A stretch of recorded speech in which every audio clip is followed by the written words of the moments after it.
by his dad, Derek, and mom, Carrie. Senior number 22, Jaime Moreno Jr. His parents, Jaime and Araceli. Senior number 24, Gilbert Corrales Jr. His dad is Gilbert, and his mom is Aide. Senior wearing number 25, Jesse Chavarin. Accompanied by his mother, Luzana Mendoza, and stepfather, Rodrigo. Welcome everyone to Warne Field here in Brawley, California, where tonight we're having a matchup between two top, well, we'll say not top 20, but two top 25 teams in the San Diego section. Brawley Wildcats come in as the number 18 overall team in San Diego section, while the University City High School team Centurions come in at number 23. Brawley is Division II, ranked number 5 in their Division II, while the Centurions are number 3 in the Division III section. Alongside with me tonight will be a good, long-time friend, mentor, coach. The list goes on and on. To the left of me tonight will be Mike Swearingen, Coach Mike Swearingen. Welcome aboard tonight, Coach. Coach, thank you very much. I'm looking forward to it, and I tell you, this is the first time I've seen them. And I tell you what, they've got some size. Brawley's got their work cut out for them. They do have their work cut out. They're led by their head coach tonight is Paul Lawrence. Paul Lawrence is in his second season leading the Centurions. They were 8-5 last year. They actually won 2 playoff games last year, and they lost to Patrick Henry, which knocked them out of the playoffs. They are now currently 1-1 following a 14-7 victory over Fallbrook, and then they fell last week to Del Norte 47-41. Coach, what do you make of the Centurions team? Like I said, looking at them, and I tell you, looking at their line, Ronnie, there's some of those guys who are big enough to go bear hunting with a BB gun. I mean, they've got size. Yes, and this, right now, just before it starts, this might be one of those games that's going to be won or lost in the pits. Good, yeah, and if you do take a look at the size, if we're panning on the field, the linemen are huge. They're big-sized kids. They have length at the receiver position. They have a quarterback in number 4. His name is Sam Cooper. Sam Cooper is a 6'3", 250-pound quarterback who also plays inside linebacker for him. He's being recruited as a linebacker by some school, as an athlete by other schools, but not as a quarterback. But the kid has size, Coach. Boy, that is huge. That's huge for a quarterback. I mean, 2 weeks ago, Scripps Ranch had a quarterback that was tall. Yes, but this kid is built. Yes, he is, and he also holds for the team. Now, on to the Brawley side of things. Coach Self coming off a very, very hard loss last week. Coach is 97-36, 1-1 right now. They have a Division II ranking, as I said. They're in D2. They are ranked number 5. Coach, last weekend's loss, I mean, they, like you said, you mentioned the Scripps Ranch game. Yes. Yeah. There was a game that they won. You know, they knocked out Jackson Leatherwood. Yep. Kid going to Nevada. He's out of the game second quarter. Wildcats hang on to win that game. You're right, Coach. And I tell you what, when he went down, to me, that was probably the difference in the game being even closer than what it was. Right, and so that being said, so they knock off Scripps Ranch. They come in, they play Valley Center, and in my words, Coach, I think they were their own worst enemy last week. Well, I wasn't here, Coach, as you well know, because I've tried to take a look at all the schools in the Valley, and so I just picked up, some replays and stuff on the final drive and whatever, and it was a heartbreaking loss for Brawley. Now, one thing that I found very interesting about last week's game, Coach, say you're a coach, your team blocks 2 punts.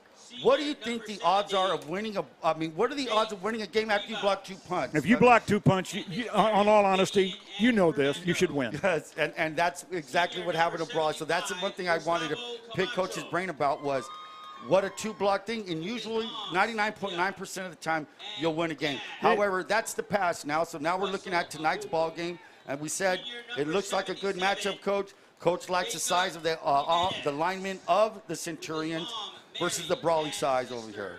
You know what? Just a little human interest Let's story. go for it, Coach. I see that. Okay. Number 54 for University is a young man named Jack Stahl, who has ties with Imperial Valley because his grandfather is Mike Charles, who played outstanding athlete, football player at Calexico High School. And, of course, Mike's brother Gary Charles played there also. And when I got home from, I teach 2 classes at the college on Tuesdays and Thursdays. Z had a message, and I called Mike back. He's down. He came down for the game, and told me about his grandson going to be playing in this game. And he brought up something. He said, "We're hoping that Jake breaks the jinx." He and Gary, they're 4 years of high school. Neither one of them ever beat Brawley. Okay. The other young man is Troy Bassler. He is the grandson of Mr. and Mrs. Lear, who taught at Central for many, many years. He's a co-captain. So there are 2 of the players that have ties. Well, you know what? Not a bad set of kids because Troy Bassler is their leading receiver. He's their leading receiver on the team. He's number 11, so keep your eyes peeled for number 11. That is Troy Bassler. He's also a strong safety. So a lot of good things happening here. That is some of the storylines that we have tonight. It is senior night, correct? It's senior night, and there's a lot of seniors out there for Brawley. So what does that tell you for next year, Coach? They're going to have to do a lot of restocking. Well, I went over Saturday night and I watched Holtville against Cetis Mexicali, and Jason Turner graduated either 16 or 18 seniors. But boy, I'll tell you what, they've done a great job of rebuilding. They executed extremely well. So, with what Brawley has coming up, hey, could be the same. Could be the same. And another interesting fact, the quarterback, number 4, Samuel Cooper, is a grandson of Sam Cooper from America's Tire in El Centro. Wow. So there's another connection. Another one. I wonder if we'll get any discount by mentioning. I don't know, but if that's the case, I'll mention him every time we hit the air. So with that being said, that's a little bit of our pregame. We're going to turn it over now for a commercial break.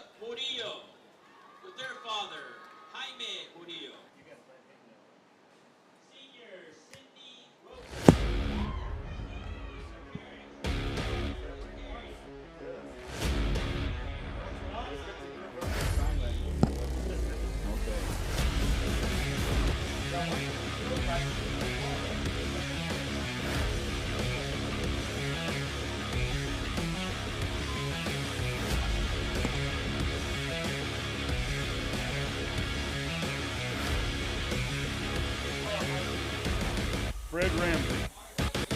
Yep. Sarah, you have any glasses? You never had her mother, Sabrina Sanchez. Okay, the national anthem is coming on. Seniors, thank you. Welcome back, everyone. Here we go. We're wrapping up senior night for the Wildcats. Alongside me tonight again is Coach Mike Swearingen. We've just recapped what's going on tonight. The parties involved, as I said, are the University City High School Centurions. They say it's La Jolla, but they go by University City as a city. Number 4 is their starting quarterback. He's a big kid. And the Wildcats have a big assignment tonight, Coach. Yes, they do. Like I said, my feeling before it starts is that the game's going to be decided in the pits. But I'll tell you one thing I was impressed with 2 weeks ago. I mean, very impressed, and it's been a standard thing for Brawley football for years. Their strength in the line, and I mean physical strength. I like to watch line play, and for most of the night 2 weeks ago, they handled Scripps Ranch. They really did. Well, there was a kid you pointed out to me last time, and like up here while we're trying to watch the action, you pinpointed on the center of Brawley. Yes. Number 52, Brian Portis. Brian Portis. I was very, very impressed with that young man 2 weeks ago. Very impressed.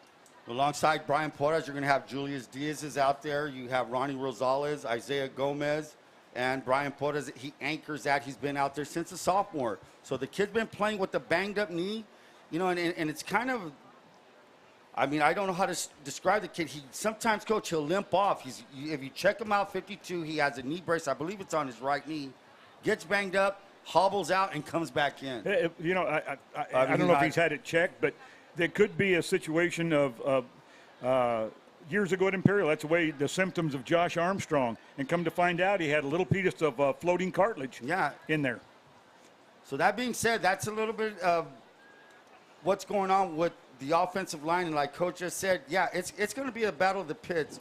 If they can control the line of scrimmage, whoever can control it should have, you know, part control of this game. We're going to go on to the defensive side of things. But right now we're going to have the captains for the Brawley Wildcats. Number 52, that's Brian Porras. Number 6 is Daniel Camilo. And number 13 is Ethan Gutierrez. We're waiting on the Centurions captains. And we'll get that for you right now. Tonight's referees, white hat will be Fred Ramsey. Captains for the Wildcats are number 52. Umpire will be Sean McLaughlin. We'll get the flanks for you. Daniel Camilo. And number 13, Ethan The Gutierrez. numbers of UCHS are kind of hard to read. I was up there. I can see that there's number 17 will be Wayne Keegan. You have number 33, Jaden Daly.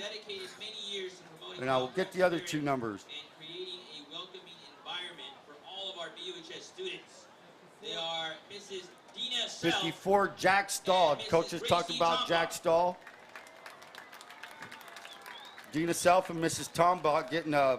Self and Mrs. Tombach have spent countless hours organizing and preparing. You know, a young man that I had heard about and whatever, and you've watched him for 4 years, that I was absolutely, I mean, totally impressed with, is Brawley's quarterback, Ethan Gutierrez. Sure, Coach. I mean, oh, what a quarterback. I tell you what, the night Will and I saw, it was VSN's first broadcast at Gila Ridge. He came in for an injured Torres. Came in for Nathan Torres. Came in for a Torres, a senior, and here comes a freshman. Yep. A freshman, Coach, of all things, a freshman, and the kid battled. He battled from that on, and he's been battling ever since. He's never looked back, and, you know, everybody wants to improve every game. This kid's improved every week. Yeah, well, and here he is tonight, and how quickly time flies. Well, he doesn't, what I would, and of course I was sitting on the other side 2 weeks ago, but what impressed me was there's an old, you know, the old proverb about, yea, though I walk through the valley of the shadow of death. Well, he doesn't fear, he doesn't have any evils. Let me tell you, that young man doesn't fear anything. He doesn't, and that's, you know, all quarterbacks are a little bit different. They're a little bit different breed than most players. Yes, and this, you know, and what do you bring to the table? And what we've seen through Ethan Gutierrez, the times we've covered him, and as Coach said, it's been a privilege to see the kid grow as a person and as a player. So. And I tell you, another thing, Ronnie, is that I would watch him when he dropped back, and if he looked at the primary receiver and was covered, boy, he quickly went to his second and third receivers. His progressions, that's something that you know, that I don't think he could teach it that well. And, you know, not very many people, in my time, Coach, you could talk a lot of quarterback talk, but how do you coach the quarterback position? You're born with it. You're born with it. And, you know, quarterbacks that can do that are born with it, just like great linebackers and great running backs are born. Exactly, yeah, and I believe that 100%. So here we are now for our national anthem.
Reducing energy use during the summer is more important than ever. This summer, IID encourages you to do your part by setting your thermostat to 78 degrees or higher, avoiding the use of large appliances between 4 and 9 p.m., and turning off all unnecessary lighting. But there's more. IID provides a number of summer energy-saving opportunities to help you make the most of your energy savings efforts. Check out our tips and energy saving guides at IID.com. Let's work together to stay cool and save energy this summer. Welcome back, folks. We're getting ready for the kickoff. Senior night is over. They were introduced. It's the swan song for the Brawley seniors, and they're up against a very tough opponent in the University City Centurions. It's a game where the 1-1 Centurions are ranked, as we said earlier, overall in San Diego section, they're 23. The Brawley Wildcats, 1-1. They are ranked 18 overall. In the D2 section, they're number 5, while the Centurions are number 3 in the Division 3. As we say before, throw out all the rankings. When this ball's kicked, Coach, it's all about who's playing well tonight. Yes, and I tell you right now, it's going to. I think it's going to be a very physical ball game, very physical. When you look out there, and that's just the optics that you see. You see the size. You see what's going on here. Coach said it, put it well. Just look at that front line right now. Yeah. You have 54 right there on the kickoff. You have 54. That's Jack Stahl. We talked a little bit about Stahl in there. Yeah. And folks, tonight, if you're live, some of the numbers, the new numbers, you can't really see. I wish I could get that kid number, I don't know, he's number 88, Caden Dawson. He's the tight end for them. He's up on the line. So check out the 5 guys that are there. That is number 1. That's Phelan Sullivan. He's a running back, defensive end. He's 5'10", 210 pounds. Oh, yeah. Just like a little bowling ball out there, or not a little bowling ball, a couple of bowling balls stacked together. So here we go. Set to kick is Nathan Urbano for the Wildcats, and we're off now. Off, ready to go. Deep to receive. You better watch out for number 15. That's Drayden Garner. Garner had a 95-yard kick already. It's a pooch, and it's going to be fair caught at the 35-yard line. Coach, what is the effect of that pooch kick there? Well, for one thing, it automatically tells University that Brawley doesn't want to kick it deep and risk a return. And the negative, really negative to it is the field position. Exactly. Here they are. They're starting on the 35-yard line. So Brawley has been giving their opponent pretty good field position, throughout these last 2 games. I would like to know the average starting yard line. So here we go. 1st and 10 for the Centurions. Sam Cooper back there. That's number 4. He's got doubles on both sides. Wildcats in a 5-man front. Motion by 15 to the right for Cooper. Cooper's looking. Cooper's going to toss. It's wide open. Ooh. The corner on that side, Ronnie, gave a tremendous cushion, too much of a cushion, and they had 2 receivers, one running a go route. And the receiver there, just all he did was sit down right in the open area. Roman Rodriguez on the catch, and now here we go. No huddle offense. Kind of tough to get your defensive calling, Coach, when they're not huddling up. Yeah. Oh, very, very hard. Trips to the right. That's the short side of the field to the boundary. The give is to number 34. I believe great that's 34. job. 31, number 31. Right now, spotter here, Emmanuel Great Barr, job. Cameron Landeros. Super job by that Brawley's perimeter on the defense. Very, very good job. 2nd down, loss of 1. So those Wildcats strung that perimeter outside, strung it out. Centurions now in a huddle. We'll have 2nd down and 11. Cooper under center now with 2 backs. Crossfire action. I was going to ask you, Coach, that's Roman Rodriguez, number 3. So Rodriguez will come in from that slot, line up as a split back. And the other back, what's the number there? 34. That's number 34, Leighton Calderon. Oh, 24, I'm sorry. Great job of filling by Brawley's backers then. 3rd down and 8, motion by Rodriguez. The give is to Rodriguez. Sweet, but now a fumble on the reverse. Picked up by Matt Gutierrez. Ronnie put it on his hip. And now a turnover inside the 48-yard line of the Centurions. So my interesting to me right now is how is number 4, Sam Cooper, going to handle the heat? He's going to go both ways as a quarterback. Yeah. That was a lazy kind of a handoff, Coach. Yeah, it was. It very much was. So the Wildcats now will take up on their first drive at the 48-yard line. Tell you this early, but this could be a very, very key possession right here. Could be. Every possession counts. As we said, if this turns into a dogfight towards the tail end, let's see what Gutierrez has, as he has doubles on one side. They jumped. Neutral zone infraction. University jumped.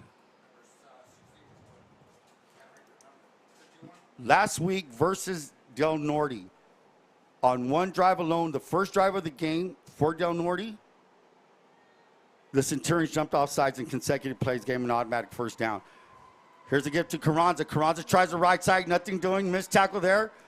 They're stringing him out, and he is fighting very hard. He loses, 6 yards on that? Well, I tell you what, they had a lot of penetration. They had a lot of penetration up front. The penetration was there. They had to string it out. And guess what? They made him run sideways, Coach. Yes. They made him run. Yeah, there wasn't any straight ahead. Nothing straight ahead, so a loss of 5. Yep. Loss of 5, 2nd down and 10. They get the penalty yardage back with a good defensive play. Here we go. 2nd down and 10 for the Wildcats. Still in very good field position at the 48. 10:02 remaining. Centurions fumbled on their second play of the game. Gutierrez is looking, shoots it out to nice Abarca. Pass. Nice pass. Abarca is going to have enough for a first down. Great route, great pass. I'll tell you, Ethan Gutierrez picked up right where I last saw him against Scripps Ranch. So it looks like he's short. I was looking at the top on the headlinesman. He has him short by a yard. So we're looking at a 3rd down and 1. Abarca on the catch. Abarca is a senior. So the Wildcats now in a very good 3rd down and 1. Ball's at the 39-yard line of the Centurions. Big front up there, Coach. Looks like a 4-man front. Yep. Basically running a 4-4 is what they're doing because he's just dropped off on this side a little bit. Oh, great job. So the fake two, Carranza, and then Gutierrez just pulls. As he reads very well, Coach. He reads very well. Oh, man. I tell you, it's like I said, I still am totally impressed with that young man. The kid's doing everything. Ball at the 29-yard line now. Wildcats now have something going after their first down took them after the fumble recovery. They now find themselves at the 29-yard line. 1st and 10 for the Wildcats. Wide side will be to the right for Gutierrez. 9:26 remaining. First drive for the Wildcats tonight on a special Thursday night football. They give it to Carranza. Carranza tries the right side. He does gain a couple of yards all the way up. They're going to mark him at the 26-yard line. A gain of 3. Tell you what, Ronnie, that was a good hole. A good hole opened up and closed. But that's like there's a lot of beef, a lot of beef there to move around. So how do you block that, Coach? I mean, you're not going to decleat them. You're not going to pancake them. Well, just what Brawley did. Just set a goal of 3 to 4 yards, and 3 times that, and you've got a first down. And which you control the clock. They don't have it. So I think Brawley's doing what they should do. That's just my opinion. So Gutierrez with the 2nd down and 6. Fake to Moreno. Nice. Throws it out. Right through the hands of Daniel Camilo. Oh, went right through his hands. Okay. Before we go on, we'd like to have a little top-notch barber. Visit Big Chris at 317 Wake Avenue in El Centro for one-of-a-kind haircut. Fresh fades, always a cut away. Top-notch barbershop. After that incomplete pass, the Wildcats now find themselves. Should have caught that, Coach. Was that a catchable ball? Yes, and what set it up was a great fake by Carranza and Ethan Gutierrez. Good handwork there. Yes. 3rd down and 6.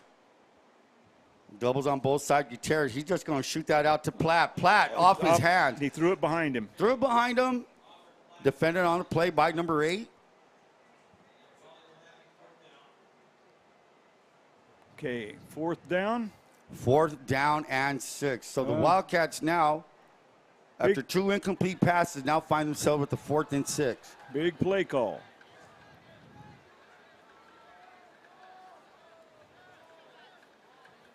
All right. So we have doubles on both sides. 4 balls in the middle of the field.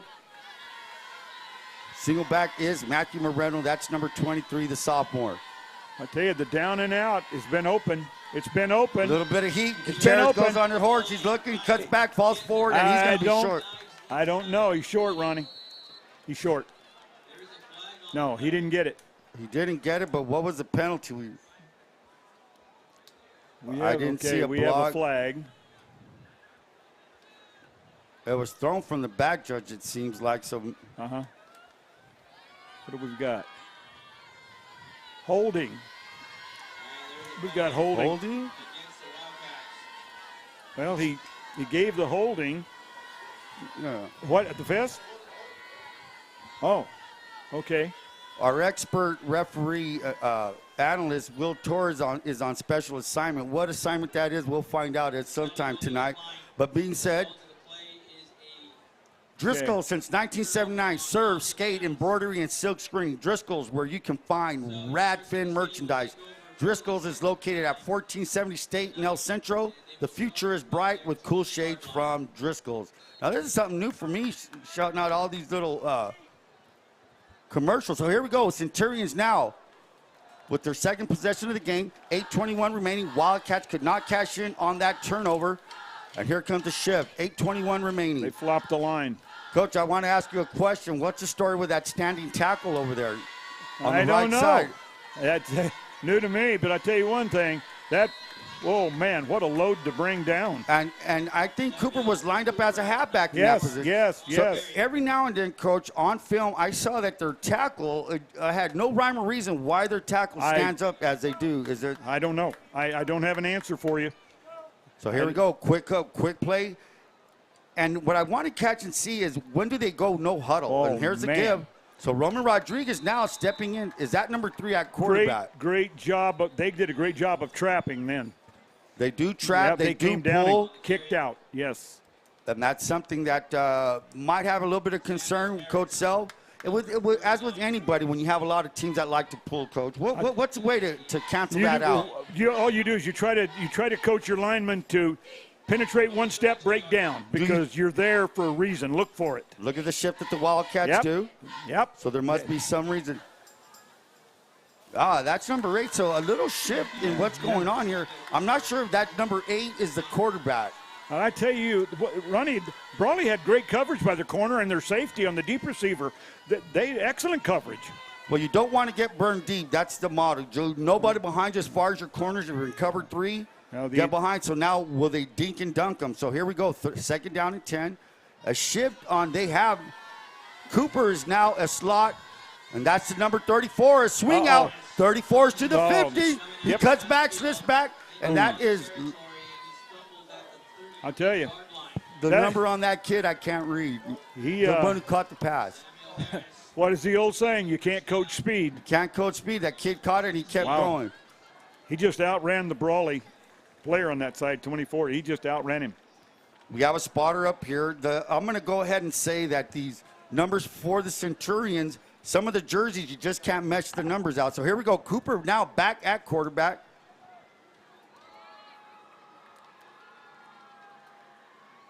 Motion. Camilo, number 31, had a hit, and they tried the right side of maybe a yard. Hey, that's great defense by Brawley's middle. Great defense. Nose guard and the 2 backers filled. Very well, very well. Samuel Harris, that's number 39. That's the kid. Samuel Harris is a sophomore, 5'10", 155 with some speed, 15 in motion. That's Garner. Garner's the kid who had a 95. And here goes Cooper. He's looking long. He's open. He's overthrows into the sideline. So good coverage by Torres and Camilo. Yep. Safety came over. Came over. Cornerback was running with them. Yep. He basically threw into double coverage. Is what he threw into. Into the game, out comes Martinez, in goes Diaz. That's Julius Diaz, 55, who also goes both on the offensive line. I missed the number, but Brawley had a kid who really pressured him that time. 3rd down and 8. Ball's at the Wildcat 46-yard line. Coop. The give is to number 7. Awesome play. Number 3, that was awesome Roman play. Rodriguez. So you had Platt. You had Camilo. 31. That's Chris Camilo. Man, what a play. What a play from his inside linebacking position. Nice play, young man. So the ball at the 45-yard line, 4th down, and let's say 7. 4th and 7. Now, 2 weeks ago on this side, in this almost same situation, Scripps Ranch screened, remember? Yes, sir. So we got doubles on both sides. They're going to spread that Wildcat defense out. Single back is Roman Rodriguez. We got a four-man rush. Coop with time. He's rolling to his right. He dunks it up, and it's complete. That's number 88, Caden Dawson, tight end. 6'5", 220, Coach. Sounds like a power forward in basketball. I'll tell you what, he was just down in a deep out. Hey, old school, old school. Yep. Well, I'll tell you, our buddy Mr. Torres ran that a few times. Yeah, he sure did. Well, now I think we figured out what Will's doing down there. So here we go. The give. Oh. Cooper twisting and turning his way. Gets inside the 30. The first defender that was there tried to tackle him up around the shoulder pad. That's not going to happen. No, not with him. No, you're 100% right. So what do you do, Coach? A big man like that. Well, you just tell your players when they come off. You just say, look, you got to get down on him. You got to hit him around the knees and the ankle. Anything above the waist, good luck. Yes. 2nd down and 4 for the Wildcats on a, I don't know, what about 108 degrees at 104? Yeah. 107? Cooper. They give it to Rodriguez. Roman's finding his way. Maybe. Not enough for a first down. Rodriguez is 5'9", 170. They're not very big backs other than the quarterback, but shifty little runners, Coach. Oh, yes. They just find a little crease. The line, that big old line, gives them enough creases to make some move. They did. The thing of it is they're not getting in a hurry. They're just letting it, reading the butts of the blockers, and when it opened, boom. One of the guards there, the guard is number 57 is Julian Bailey. Bailey is only a freshman. Wow. Cooper is going to quarterback keep it, and that's what they have a lot of design runs for that kid, Coach. And bear hugging them. Look like they're just jumping on somebody. I really do. They've got to get down lower on him. That guy's strong, very strong. 2nd down and 8. What did you say? How big was he, Ronnie? Which one? Cooper? Yes. 6'3". They have him at 6'3", 215. He looks more than 215. Yes, he does. Because I was over there on the sidelines and he had his shirt up. Wow. Tell you what, he's an athlete. Cooper with trips to the left, single back, 2nd down. He has time, he throws, and that's that big tight end, Coach. So they isolated him, Coach, on that. What a move. What a move. He drove down on a go route as hard as you could go and then just planted and curled to the outside. Hard to defend when you're backing up on a giant coming at you like that. I mean, you're going to give him that cushion, but you got to close it quickly. 1st and 10. And plenty of time to throw the ball, Coach. Oh, yeah. And I'm telling you know about defending it because you played corner. Yes, sir. Yes, I tell you what, the Brawley kid, I thought, covered him well. He made a great move. Great move. Passing is their priority, it seems to me, as they had a shootout last week versus Del Norte. 1st and goal at the 9-yard line. Motion. And there's Cooper. Right there's Cooper untouched. Yes. Touchdown with 2:59 remaining in the first quarter. Oh, man. They brought the tackle down on the inside backer. They ran the fly fake. The backer, the end came down on the backer. It just opened. It was just like parting of the Red Sea almost. Yes, yes. 2:59 remaining, and great set of plays. No. I mean, 2 plays by the tight end Dawson. Yep. That were crucial in this drive. Oh, they were the difference in the whole drive. So set to kick is that is. And Ronnie, both balls were well thrown. Leighton Calderon set, and it is. Was it blocked? I thought it was blocked. No signal. No signal yet. I thought it was blocked. No good. Well, no good. Okay. So with 2:59 remaining, the Wildcats find themselves down to the Centurions 6-0.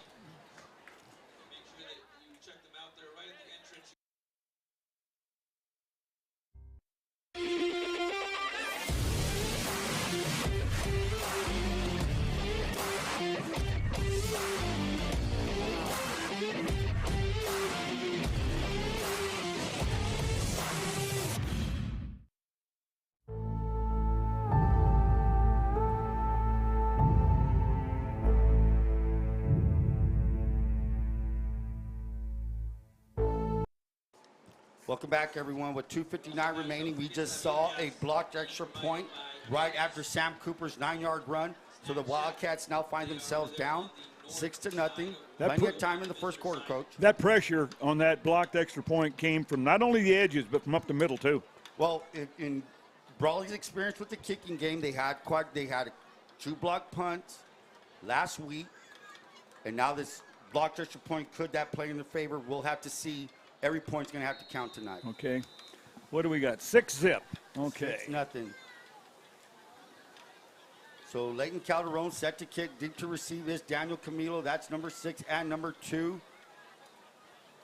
Davian Abarca. Camilo at his 5. Oh, good wall, good wall, good wall. Backs out to the 25, so not too bad. Brought down by number 5, that's Joshua Dixon. It was a pretty good wall. It was a decent wall, Yeah. got up there, but a deep kick, Coach, Yeah. kind of Oh, yeah. eliminates that setup He because was 1 man away. 1 man away. Hopefully, you don't want to be running kickoff return too much in the game. No. So, 2:53 remaining. The Wildcats will start their drive from their 25-yard line. They find themselves down 6-0, as we said. Do that in practices. Yes, sir. So we have 2. What do we got? Split back? No. Yeah, split backs. Timeout, University City. Timeout by University City. So we'll have time for a little bit of that. So let's talk about Letterman and Bros. For all your custom Letterman jackets, needs, serving Yuma and Imperial Valley, call Letterman and Bros at 760-693-5034. The right choice for your Letterman jackets. While we're here, Esquire Realty. Esquire Realty is your hometown real estate office in Calexico and serving the entire Imperial Valley. Go see Mark Esquire at Esquire Realty, 760-357-9707. Esquire Realty, the mark of excellence. IID is your local public water and energy company, providing reliable water, service, and energy to the Imperial Valley. The IID is keeping the lights on and the water flowing in the Imperial Valley. Hey, man, we need a lot of lights and water with this heat, Coach. No. Yeah, I tell you, the last couple of days have been something else. So here we go, 2:53 remaining. 1st and 10 for the Wildcats at the 25-yard line. Split backs to give us to Carranza. Carranza tries to bang it up off the right side, scrumming his way. Look at this. And he's just fighting his way. Oh. Is that? No, that is Matthew Moreno, my Lord.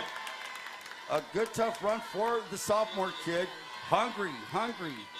You get 9 yards on a dive play. Come on. I'm going to tell you, it's a lot of effort on his part. A lot of effort. But I tell you, the dive hole was opened again by Brawley's front. So they're hitting that A gap, would you say, on that? No, I think, in all honesty, it looked like it's starting at the A and veering into the There B you go. gap. Just finding a hole, finding some daylight. Right. 2nd down and 1, 2:19 remaining.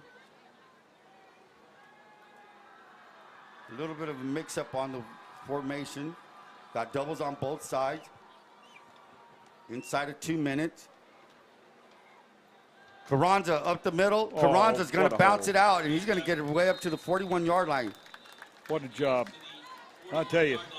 Brian Portis did a tremendous job at center on that play. So that's something you're going to hear from Coach, because Coach is, everybody has their area they like to look at. Linemen are Coach's specialty that I can remember of. Great play there. Wildcats now at the 41-yard line. Is this their second possession? Second possession of the night. They had that first turnover. Centurions turned it over. Wildcats did not cash in on it. Now they're moving the ball from start at their 25, now at the 41-yard line. 1:37 remaining, first quarter. Gutierrez fakes to Carranza. Nice Little fake. freeze. A rush. Uh-oh. And he's going to be brought down. The wall just collapsed. That looks like by number 55. Alexis Islas. Islas, 5'10". Islas on the tackle. So Islas was a good tackle there. Hey, Coach, the wall just collapsed on him. No, not really. It's not, and I'm not trying to be critical of the young man, yes, sir, yes. but Isaiah Gomez he got out juked, Oh, okay. and that's where the pressure came from. Hey, and these are athletes here, so it's tough to block kids with size, and they're Yes. moving around. They're just not moving forward. These guys are moving side to side, a little bit of quickness. They give us to Carranza. Now, okay, in that case, Mr. Gomez makes a great block. Good job by Great Isaiah job. Gomez, a senior. Isaiah Gomez was a prize pupil of last year's JV line coach, Bob Benson, if you believe that. Okay. So Bob did a great job, turned in some pretty good linemen that are actually starting tonight. So Bobby, I know you're listening. Good job, my man. good job, Bob. What's Linda cooking tonight? Yes. 3rd down and 3. Double wing. Double wing for the Wildcats. Oh, 2 backs in motion. So with 9 seconds left, the Wildcats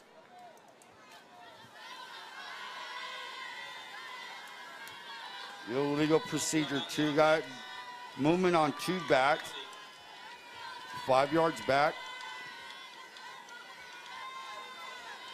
So you're play calling from a 3rd and 1 to a 3rd and 8, coach. Okay. Well, and you're in your own territory.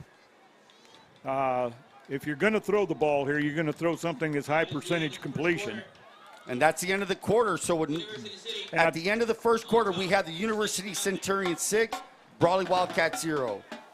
We'll be right back. That's what's been open for him.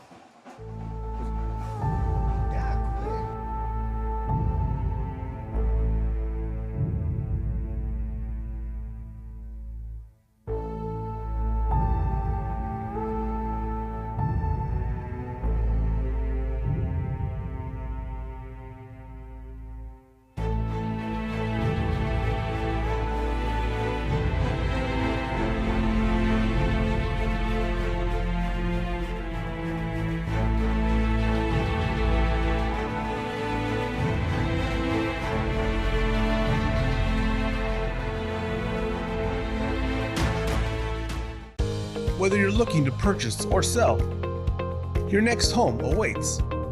Give the Dom team a call. With over 50 years of experience and over 100 years in the Imperial Valley, Andy and Doug can help you find the right home at the right price fast. Visit us online at www.thedomteam.com And let Andrew and Doug find the perfect home for you. Call today, 760-337-8600. Back to action right now. We just had a swing pass by Gutierrez, incomplete, batted up in the air. Not sure who got it, but it was now a 4th down, and the Wildcats find themselves in punting formation. So from a 3rd and 1, you get the illegal procedure code, Right. backed up, changes the play call. The old saying, little things lead to big things. Little things lead to big things. And I'll tell you, that right there with that defensive end, and you know, Manny knows, Will knows, we always tell defensive people, when you rush, put your hands up, and there's why. The perfect execution. Carranza standing at his 29-yard line, deep to receive. We'll get the kid's number. Carranza now, that's a great punt. And it's going to go into the end zone. Yep. So a good bounce for what a Carranza kick. just booted the heck out of that. What a kick. And what a kick by Carranza with 11:51 remaining. And he was not rushed. Not rushed. They gave him time to go ahead and punt the ball away. As we're changing possession, let's talk about Marianne Valenzuela Fenley, State Farm Insurance. Marianne Valenzuela is your State Farm Insurance agent in the Imperial Valley. Like a good neighbor, she's located at 122 Main Street in Brawley. Call State Farm agent Mariana Valenzuela Fenley at 760-344-0447 for all your insurance needs.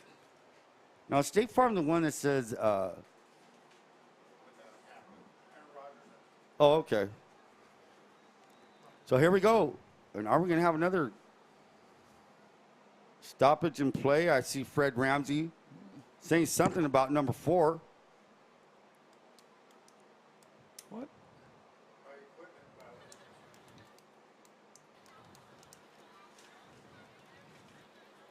So that's Paul Lawrence. We talked a little bit about Paul Lawrence. I wonder if it's something to do with equipment. I'm not sure, but is he out of the game? I'm trying to see if. Yeah, he is. He's always standing by Coach Lawrence. Yeah. But now another one. It's got to be something to do with equipment. Equipment or something to do with. Is it numbers? I am not sure. So Sam Harris came out of the game. So did Sam Cooper. Yeah, it's something off of the uniform. So back to action. Who do they have at quarterback now? Is that Roman Rodriguez? Well, that's number 5, Joshua Dixon. Dixon on the give. What do you call that action, ambush. Coach? That's ambush. Ambush. Oh, and he may go to the 40. He's at the 30. He's at the 20. Cuts back at the 20. Cuts way back to the 15. It's going to be brought down by Mario. Coach, ambush. That's the old ambush play. Yep. So walk us through that action, Coach. Okay, you can run that. You can run it off of anything. You can run it from the quarterback underneath. You can run it from the quarterback in a short gun. It doesn't matter. You can fake the sweep. You can fake the dive, but you give it to the wingback coming back underneath on the inside. Oh, it's not an outside handoff. No, it's not. It's inside, and that's what the deception of that play is. Because you're thinking, hey, you're faking one way, something's going to come back. No, it's right underneath. Yeah, and he gets lost. Gets lost is correct, so you have to stay at home, do your assignment. So now we're at the 15-yard line for the Centurions off that great run.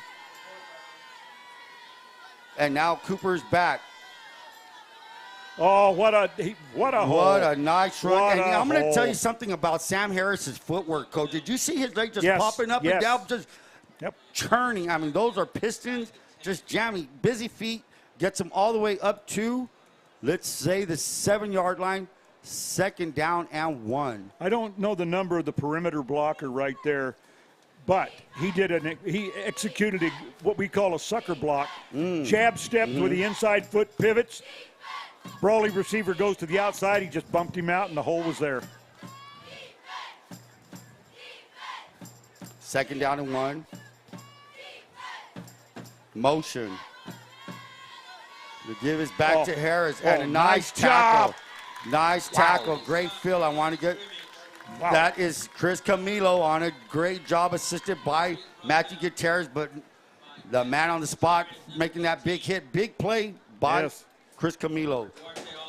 Well, I'm going to tell you, they stopped him colder than a freezer. That's cold-blooded. 3rd down and 1. 10-11 remaining. 3rd and 1. Big play right here. That's a big play, Coach. So 3rd and 1. Yeah. No doubt they will probably most likely go for it. Oh, yeah, they're going to see what Brawley gets into. Brawley is not staying with their base. They're staying in base. They're staying in base. They're going to push that big man up there. Man. My.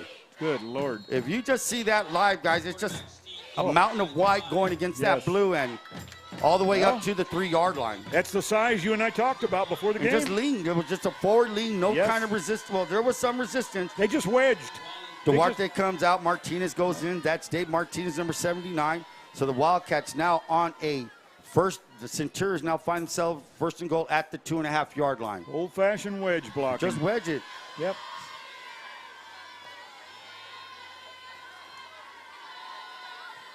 Motion again by the Centurions. The give is to Harris. Coach says crossfire, and they're in. So that's a touchdown by Sam Harris. So with 9:23 remaining, we now have the Centurions 12, Wildcat 0. So, Coach, what would you label this offense as? I mean, do you put a label on it? Do you say what are they? It's a variety. They're using a variety of different stuff from different offenses. And you know what, Coach, anymore, when you see people that are in a gun, it's rare that they run a true single offense out of it. They'll take things from different offenses and use it. You know, the crossfire action, that's split back action. Right. And that ambush play he ran a while ago, that was, if you want to put it off of anything, it would be like, for example, out of the gun, faking the sweep out of a wing tee and giving it back underneath. So they're using a variety of different offenses. And doing well tonight with it. Very well. Very well. Holding will be number 8. That's Daniel Gilmore. Set to kick will be number 30 for Leighton Calderon. So the Wildcats now with 9:23 remaining, down 12-0. Big extra point. The extra point was blocked last time, and now a penalty here. Sets it back. Ball is set at the 15. Calderon with the kick, and the kick is up, and it is good. So with 9:23 remaining, we now have the Wildcats behind 13-0 to the University City Centurions. And we'll be right back. At Burgers and Beer, our customers are like family. Let's hear what a few of them have to say about us. We're here at Burgers and Beer with the best burgers in town. We get to sit together and enjoy the great food. I like from Burgers and Beer is in the lemonade. For the fresh iced tea, whether it's breakfast, lunch, or dinner. This is wonderful, very fast, very efficient. I love the great food and family environment. I love the burgers and the customer service. So come and see us and find out for yourself at Burgers and Beer. Welcome back, everyone. The Wildcats now in the second quarter with 9:23 remaining are down 13-0. That was a good drive by the Centurions, Coach. Very good. The number 4 is for real. Number 4 is for real. And on the previous drive, the kid, and what I like about this is the use of their weapons. Last drive, the Caden Dawson, the 2 tight end plays will really open that up for that touchdown by Cooper. And now we had a couple of good runs by that Harris kid, Coach. Yep. I mean, may not have been a whole bunch of yards, but the big play on that ambush, of course, set it up. But down inside, where the field gets little, great running by Harris. And here's that little pooch kick. Fair catch by, is that Torres? Brawley's got it on the 30. So Brawley has it on the 30. Fair caught by Aiden Torres. So the Brawley got the 30-yard line, down by 2 scores. No time to panic, plenty of time. And I'll tell you, what we talked about before the game shows right now up front. In the pits on that drive. Right, Coach, University right. they had basically handled Brawley. So now the Wildcats now will take over at the 30-yard line. The anchor of that offensive line is Brian Porras, number 52. They have a big task in front of them with those 4 down linemen. I don't know the average weight, but it's a lot of weight. Gutierrez in shotgun formation, 2 receivers to the side. Fakes a dive, throws it out to complete to Camilo at the 35. Camilo cuts back to the 40. Very nice. Camilo breaks a tackle, and he's going to nice. find a 45-yard line. Good effort, good play, good execution. First and 10 for the Wildcats at their own 45-yard line. 9:16 remaining. The run fake froze the backers. Froze the backers from getting out into their drops. That's right. They couldn't get out in the flats. Couldn't get out in the flats, so the Wildcats now at the 46-yard line.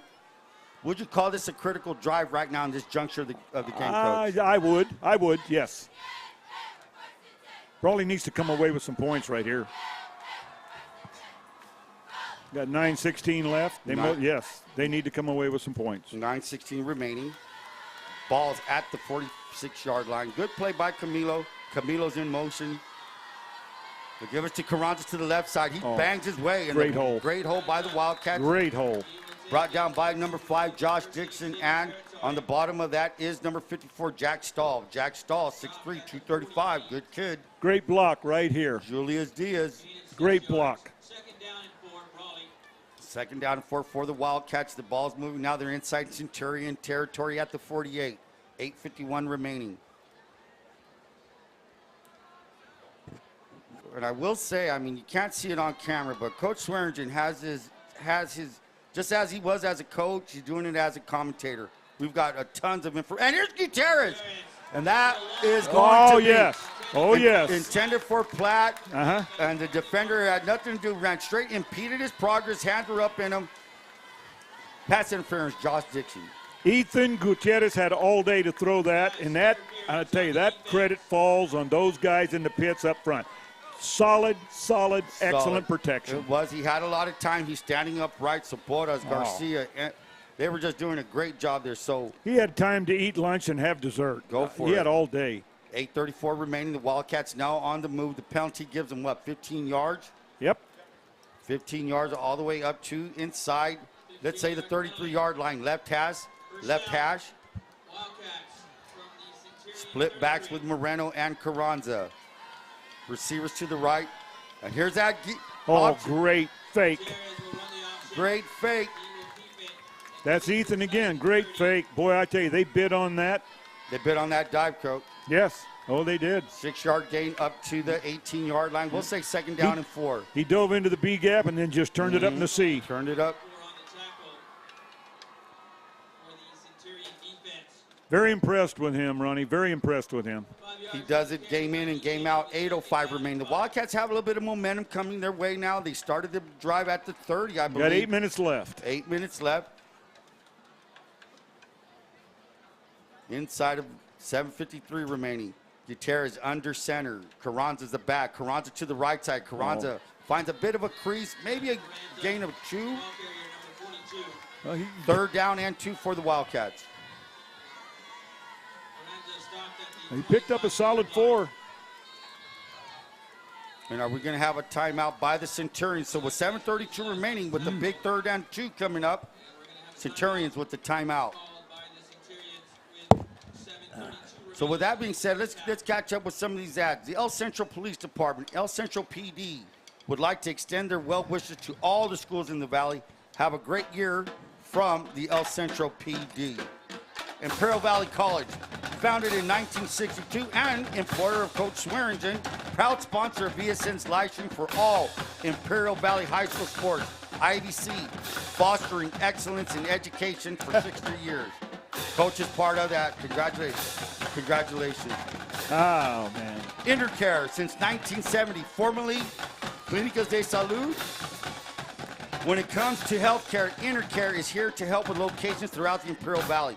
Formerly Clínicas de Salud de Pueblo, Intercare, improving the health and wellness of the community.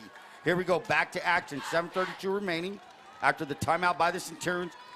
Big 3rd down play right now, 3rd and 2. Wildcats substituting players in and out. Chris Camilo coming in.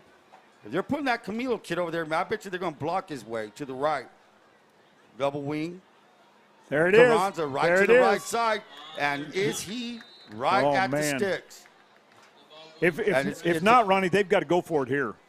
It looks like they're going to give him the 1st down. I thought they had it. It's a 1st down. Yeah. Hector Tarango, the flank on the top side. Brawley has run, and I've watched when they run split backs. They've run the inside veer. The play and Ethan Gutierrez has faked that and then turned it up. The play that is open, I've been watching their defensive ends, is the outside veer. Wildcats now 1st and 10, 7:07 remaining. Carranza single back. Gutierrez gives to Carranza. No, he pulls. Oh, there it is. And there the it read. is. He's going to dodge his way to the 15, cuts back. He's going to find his way to the 10 or 11-yard line. There it was. There it was. Coach called it. That, I'm going to tell you, that defensive end sucked in on that fake. Good call. That was a great call. So after giving 47 points up last week, this Centurion defense looks like it has the clamps on Brawley, but right now Brawley threatening at the 12-yard lines of University City. I think 6:54 remaining. That's starting to take a toll. It could be. Yeah, but I think the heat is starting to take a little bit of a toll. So can they hang in there? Can the Centurion defense keep the Wildcats out? They're at the 12-yard line. They give us to Moreno. Moreno, outside tackle. There it is, inside veer. Inside veer. And they picked up a good, 3-4 yards. And like you said, 4 times 3 equals 12. That's so first there down. we go. We have a 2nd down and 6 for the Wildcats. They're now at the 8-yard line. So they can still pick up a 1st down. Yes. And will they punch it in? 6:32 remaining. Clock is ticking. Split backs again. So now a thing they're worried about now is the fake, the dive, the option. Here it comes again. Inside. Carranza's going to bull his way in. Carranza is in. Oh, wow. Carranza is in. So now that's something now. They can't be aggressive. 6:16 remaining. The Wildcats have hit pay dirt 13-6. Nice play. That thing opened up. It just totally opened. That drive was mistake-free, Coach. Yes. They started after 30. Yes. Didn't have a hiccup. No penalties. Yep. Everything was positive. Every play seemed to be positive yards. They had a pass interference, but that was an open pass, as you said. Complete a lot of time for Gutierrez. And here's Urbano. Urbano kicks it up, and it is no good. No good. Wide to the right. So we've had 2 extra points missed, 1 by each team. Well, with 6:16 remaining, we now have the Centurions of University City 13, Brawley Wildcats 6. Back to you in a minute.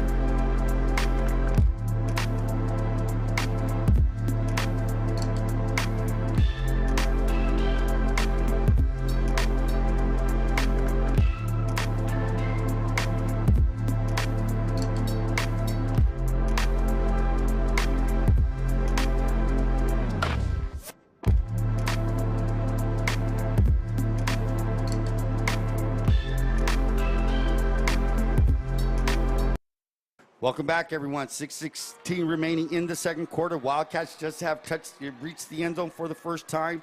They're now behind 13-6. Centurions ready for the kickoff return.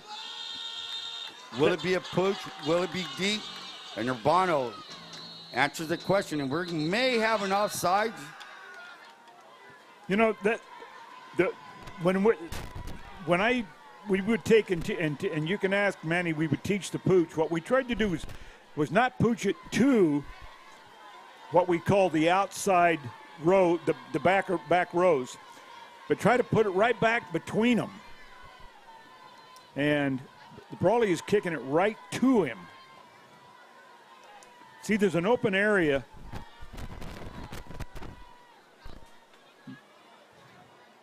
You could right out it between the 30 and the 25 and the 25-yard line.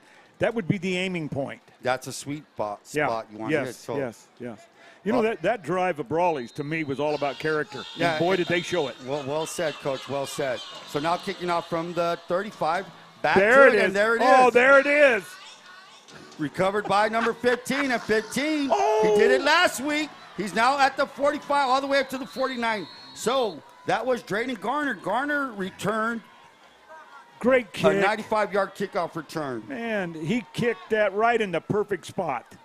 So after the defense looked a little bit tired on that last drive and the Brawley looked energetic on offense, great field position, Coach, to start for the Centurions at the 49-yard line. You're halfway there. So here we go with 6:10 remaining in the second quarter. Cooper is back at quarterback in shotgun formation. Alongside is Samuel Harris. Harris, who had pretty good carries out there. And he's looking, Cooper's looking to his left. He throws kind of up in the air. Oh! Makai Washington. I tell you what, Ronnie, if he would have got it over him, they had 6. Garner was intended. That's Drayden Garner. He was there. They had 6 if they would have gotten it over the Brawley defender. Well, Makai Washington is a high jumper on the track team. He used every inch that he could to get up there and knock that ball up. So here we go, 2nd down and 10, 6:06 remaining. University High has 1 timeout. Wildcats have all 3. Trips to the side to give us to Harris. Harris is going to find his way inside Wildcat territory. Good job. Brought down by Moreno. Brought down alongside with Matthew Gutierrez, 2 sophomores. And finishing up was Daniel Camilo. So swarming defense on that play, but he gets 4 yards, 3rd and 6 inside Wildcat territory at the 48-yard line. 47. I don't think the Brawley kids are tired. They're in too good a shape. But I'm watching University, and I see him starting to walk a little bit and to show a little bit of fatigue. And here we go. Wildcats with some pressure. Cooper gets away. Cooper's going to fall forward for a 40 up to the 39-yard line, brought down by Robert Platt. So the rush was there. The pocket collapsed. Cooper found a way to get through that. They've got to tackle him lower. High tackling has been something that won't bring this young man down.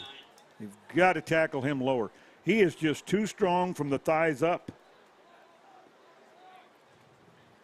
So now 1st and 10 for the Centurions at the Wildcat 39-yard line. Doubles on one side.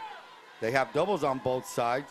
Cooper now in shotgun formation. Alongside him is number 39, Sam Harris. Harris has had a good ball game. So has number 88, Caden Dawson, the tight end. Cooper doing his usual thing. Cooper looks out. He shoots it out complete to Garner. Garner at the 30. Garner at the 20. 10. He's got a 10, and he's in. Yeah, we got a signal. Touchdown, Coach. Yep. What was that? Did he just sneak out and out? Or he was the wing. He hesitated. The wide receiver cleared to the post. There we go. He went out and wide open, and then once he caught it, speed. You can't coach it. Can't coach it. The kid has some speed, man. He caught that ball. It didn't seem like he missed a stride down the sideline. Yep. With 4:37 remaining, we now have the Centurions 19, Wildcats 6. Set to kick is number 34, Leighton Calderon. Kicking game has been a question mark on both sides. We've had 2 extra points missed. Will Calderon be successful on this one? The snap is good. The place is down, and it is right Good. down the middle. So with 4:37 remaining, the Centurions answer the Wildcats drive with the drive of their own, set up by a great return by Garner at the 49. Garner takes it in, touchdown, 4:37 remaining. Back to you in a second.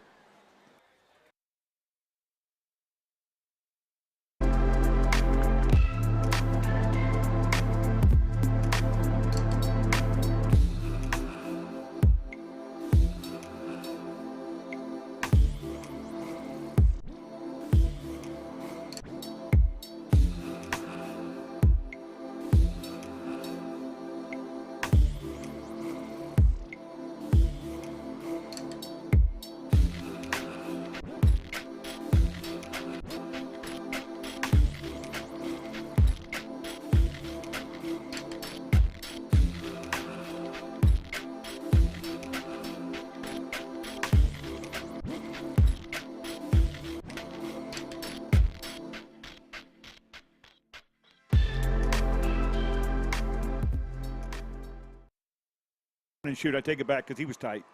4:37 remaining. Calderon set to kick off to a Barker, number 2 and 6. Number 6, that's Daniel Camilo.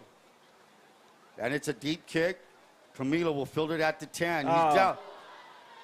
Fumbles and, well, recovers at the Brawley 14. Will take over at the 14-yard line. So it's 4:36 remaining. The Wildcats will set up camp. And they had a great drive last possession, Coach. Was a good drive. Yeah, and gave that up. You know, it's earlier you asked about that that offense was in the gun, and that particular play, Ronnie, was one out of the old run and shoot playbook. Where and Neil Lomax at Portland State made a living on it for Mouse Davis, and that's all he did. That wing delayed, and when that split receiver cleared, boom, and he's got great speed. And once he caught it, that was it. So the Wildcats now coming out in with a trip set to the left of Gutierrez. Single back give, fake. Gutierrez, shoulder fake, throws it up for Platt to the sideline, incomplete. Good protection again. Good protection. Good protection. Gutierrez has all the quarterback moves, that little shoulder fake to one way and comes back the other. Quick feet, quick footwork. Through it, incomplete pass. So the Wildcats now 2nd down 10, 4:33 remaining. I'll give University credit on that. The corner had pretty good coverage. He sure did. He sure did. They were locked on. One thing I don't see is too many hands on the side, on the waist of the Centurions. No, you're right. So, you know. You're right. I don't know how it is. We have a little bit of cool air up here in the press box. Here we go. Gutierrez again. Gutierrez gets the ball out really quick. Nice. Complete too. Nice. Is that Brandon Porras? If that's number 4, that is Porras. So Porras takes it all the way up to the 31-yard line for a 1st down, complete to the sophomore Brandon Porras. Out route real quick, got some yards, similar to what the Centurions did. 4:22 remaining. And that's the thing, when you got these kids with that kind of arm, live arm, there's nothing wrong with the medium range passes. You know, the impressive thing with that play is, and the play before when he missed, it didn't bother Ethan. He comes right back and completes a much harder ball. 1st and 10, motions out Carranza. He's looking, he throws, intended for Platt, defended well. Defended very well by number 26 or 20? 28. I don't have a number for 28. Ronnie, the back was in motion that on the flare route, and the flare route and hook was wide open. So incomplete for the Wildcats, 2nd down and 10 with 3:58 remaining. Clock stops on an incomplete pass. Wildcats at their 33-yard line. Wildcats have all their timeouts remaining. It's been a very physical game up front.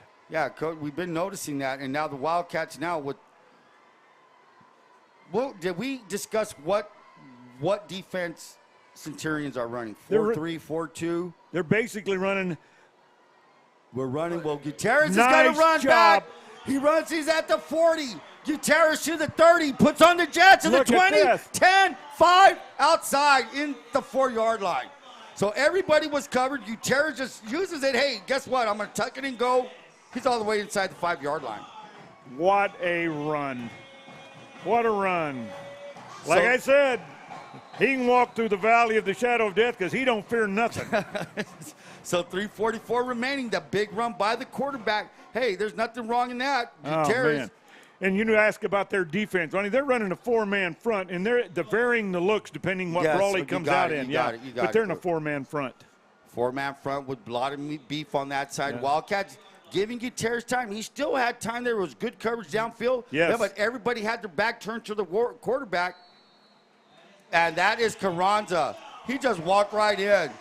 So with 3:28 remaining, both teams are striking back right now, trading punches. 3:28 remaining. It's like two heavyweights standing toe-to-toe. They're going at it. With 3:28 remaining, Carranza punches it in from inside the 5. We now find the Centurions 20, Wildcats 12, with Urbano set to try his second PAT. The last one was just wide to the right, I believe. So the Wildcats showing character, as Coach said, they on both the last two drives. And this one is up, and it is good. So with 3:28 remaining, we now have the Centurions 20, Wildcats 13. We'll be right back. I'll tell you.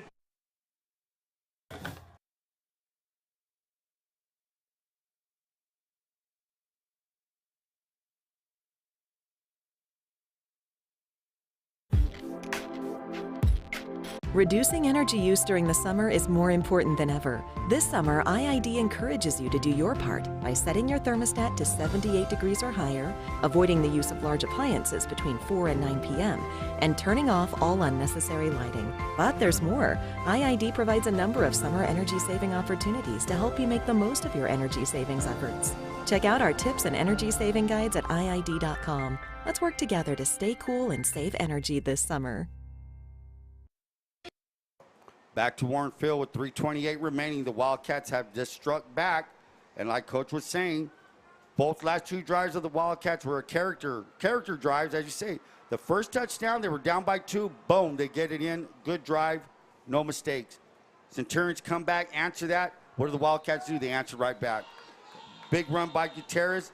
But like you said, they started out the 14-yard line. Hey, they could have dropped their heads down. Wow, we're in a hole again. Boom, they come out. Couple of incomplete passes. Gutierrez with the big run. Finished off by a good run by Carranza. But you can't do that. You can't do that without that great blocking by that offensive line. This Brawley team is, as my old Okie dad used to say, have shown more guts than you find in a slaughterhouse. They don't give up.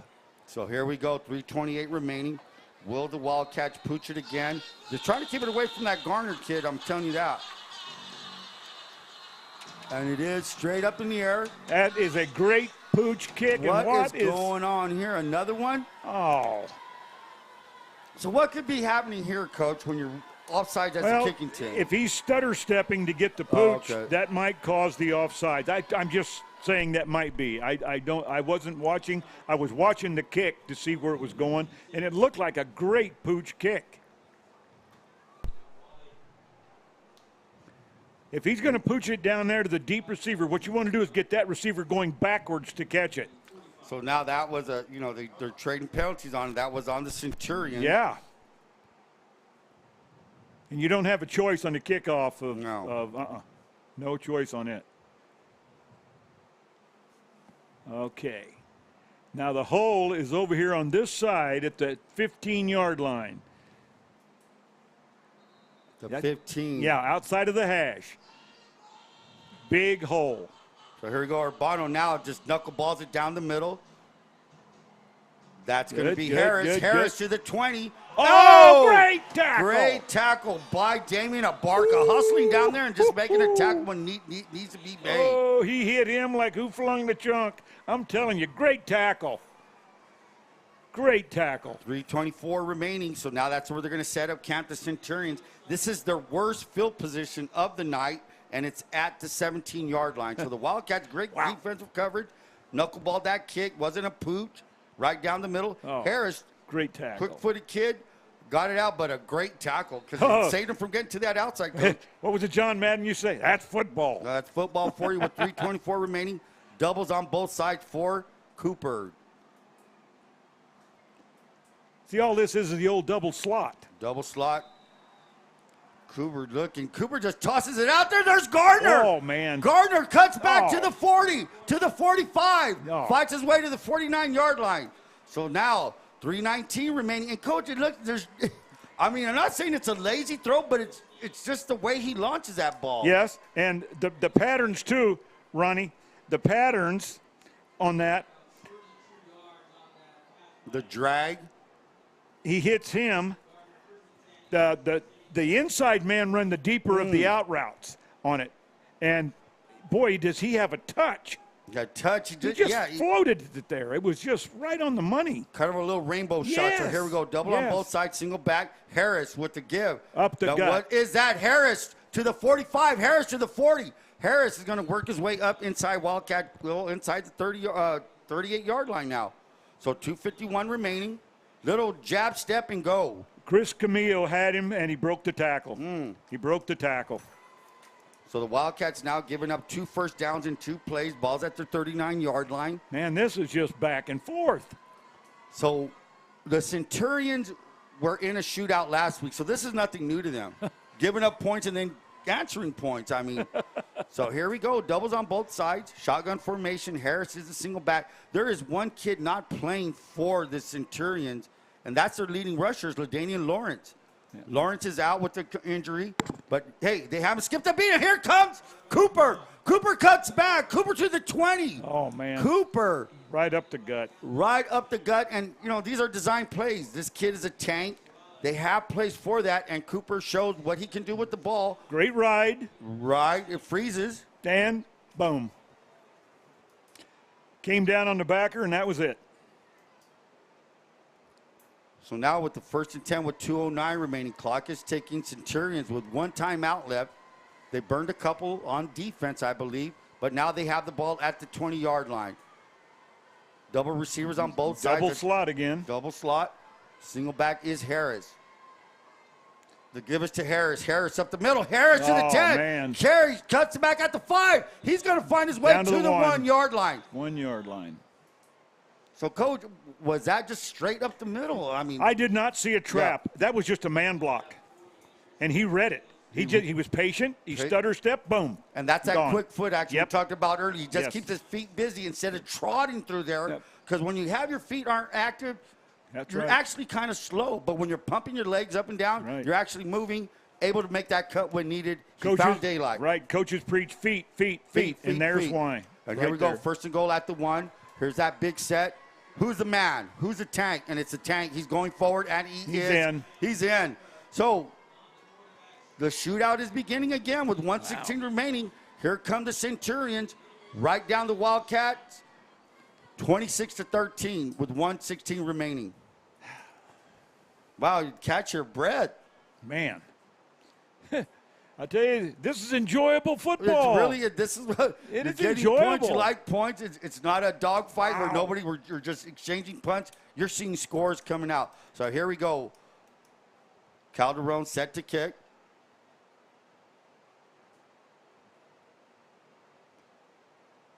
Snap is good. The hold is good. The kick is up, and it's right through the middle. Yep. So with 1:16 remaining, the Centurions now of University City 27, the Brawley Wildcats 13. So now let's catch up with some of these. Ivy Welding and Mechanical. Tonight's game is brought to you by Ivy Welding and Mechanical, industrial welding contractor, serving the geothermal and all industrial facilities in the Imperial Valley.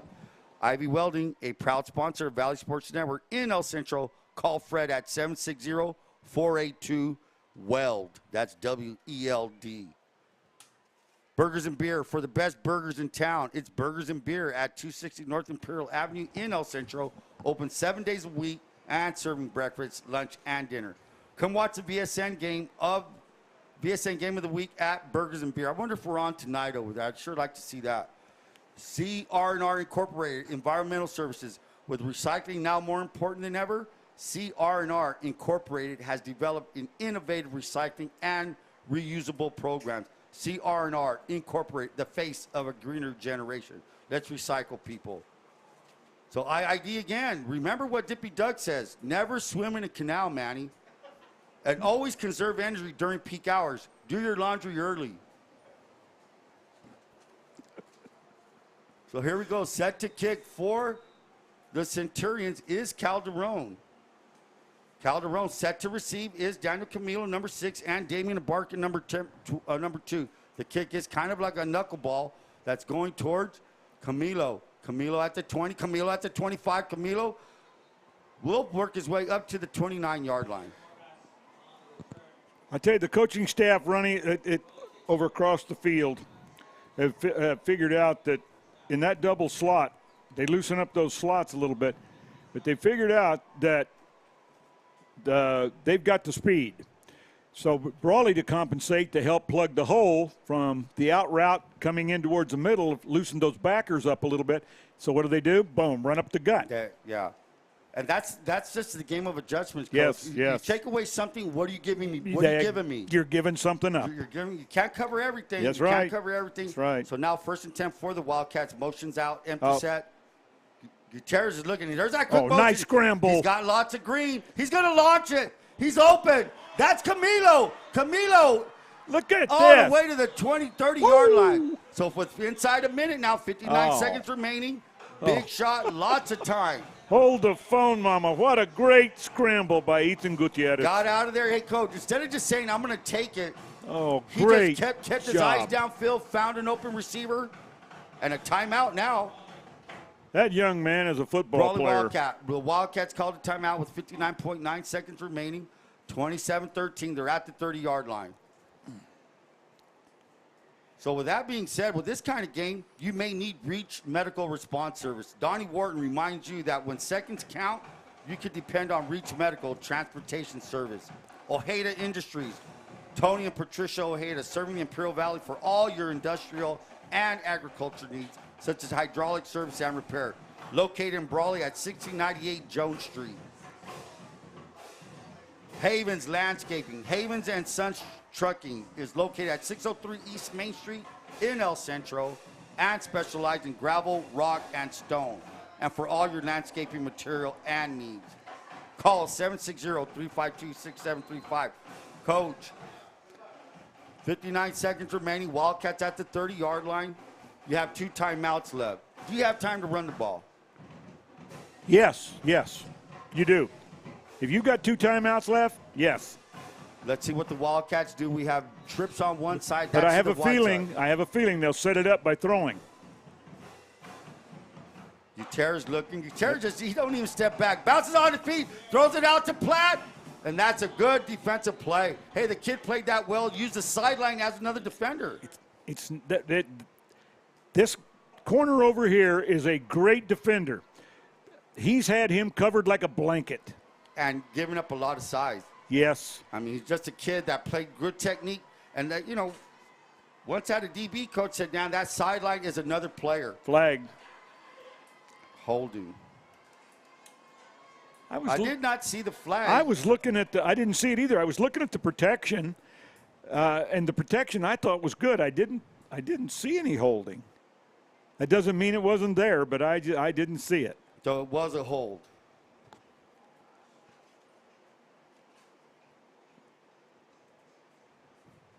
Well, we're still waiting on a signal.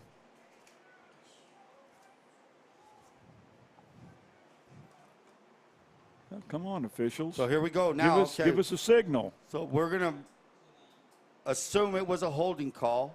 But wait, wasn't it first down at the 30? Wow. I don't know how many. I don't know. So we're going to get it last time out by the Centurions with 54 seconds remaining. So here we go.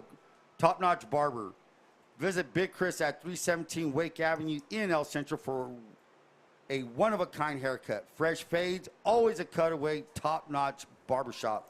Good luck, Jeremiah. Jeremiah's off in school somewhere playing some ball. Driscoll's since 1979. Surf, skate, embroidery, and silk screening. Driscoll's, where you can find Radfin merchandise. Driscoll's is located at 1470 State Street, El Centro. The future is bright with cool shades from Driscoll's.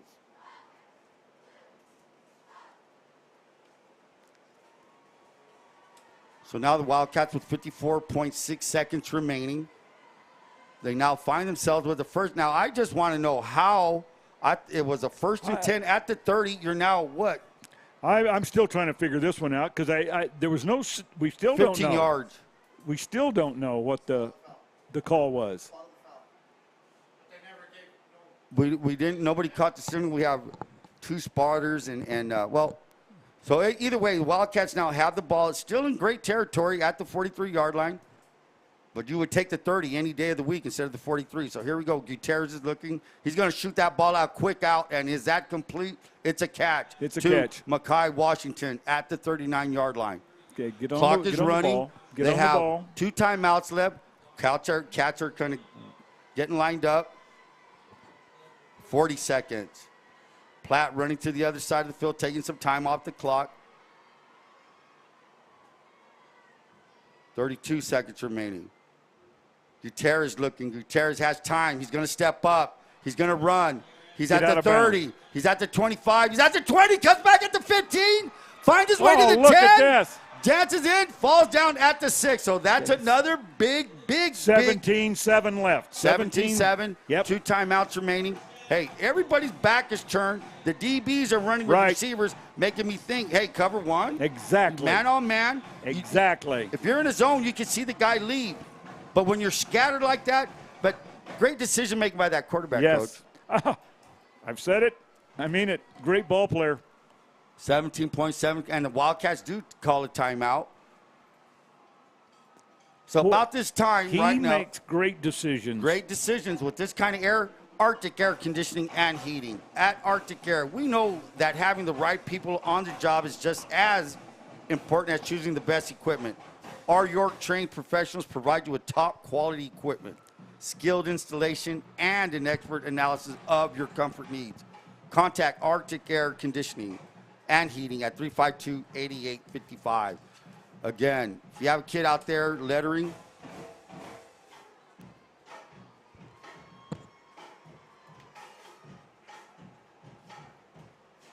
catch all the latest info on our Facebook page, Valley Sports Network. All right, Ronnie, I'm going to pick your brain. What are you going to run here? Okay, what do we have? 17.7 seconds left. Yeah, 1 timeout. Ooh, no. I would not cancel out running some options. You've got good call. I think I really do. That outside veer. That outside veer did it once. You got split backs. They're going to be coming up for pass. There it is. There it is.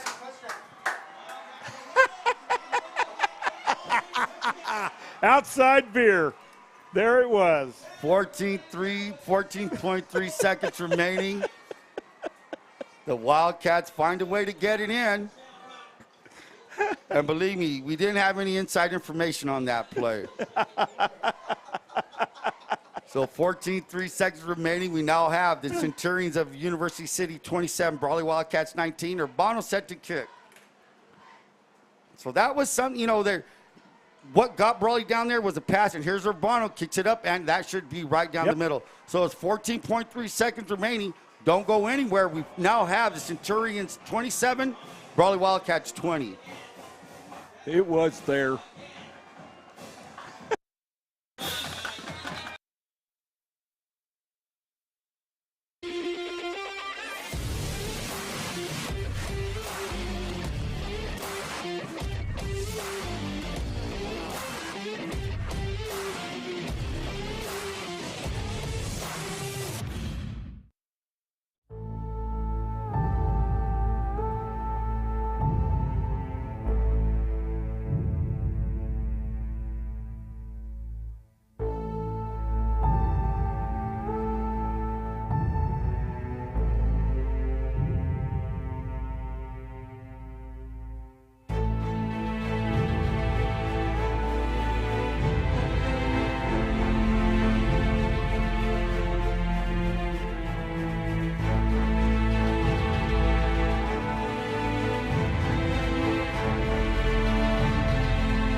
Back to Warne Field, where we have now the Centurions 27, Brawley Wildcats 20. This game's going to go down to the last possession, maybe, Coach. We're just going back and forth for the last second. The second quarter just been you score, I score. It might be whoever has the ball last. As I said, the Centurions aren't shy of a shootout. They were 47-40. Here's Urbano now kicking it right down. Garner to the 20. Garner to the There's a 35. hole. Garner to the 40. Garner to the 50. Did they throw it? No, they did not. So 5.7 seconds remaining. The Wildcats now, one play, Coach. Well, I tell you, Ronnie, that earlier in the long situation, remember when they ran the slot on the out and up? Yes. And the speed, well, don't be surprised if they don't throw it.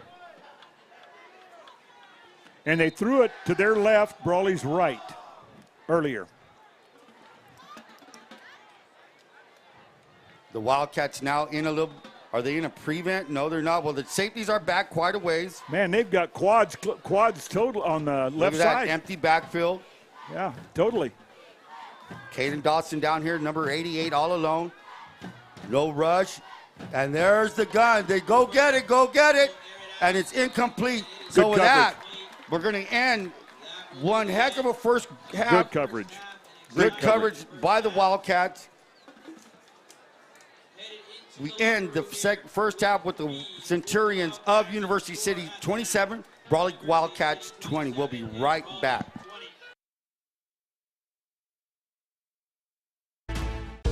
Whether you're looking to purchase or sell, your next home awaits. Give the Dom team a call. With over 50 years of experience and over 100 years in the Imperial Valley, Andy and Doug can help you find the right home at the right price fast. Visit us online at www.thedomteam.com and let Andrew and Doug find the perfect home for you. Call today, 760-337-8600. At Burgers and Beer, our customers are like family. Let's hear what a few of them have to say about us. We're here at Burgers and Beer with the best burgers in town. We get to sit together and enjoy the great food. I like from Burgers and Beers and the lemonade. For the fresh iced tea, whether it's breakfast, lunch, or dinner. It was wonderful, very fast, very efficient. I love the great food and family environment. I love the burgers and the customer service. So come and see us and find out for yourself at Burgers and Beer.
Reducing energy use during the summer is more important than ever. This summer, IID encourages you to do your part by setting your thermostat to 78 degrees or higher, avoiding the use of large appliances between 4 and 9 p.m., and turning off all unnecessary lighting. But there's more. IID provides a number of summer energy-saving opportunities to help you make the most of your energy savings efforts.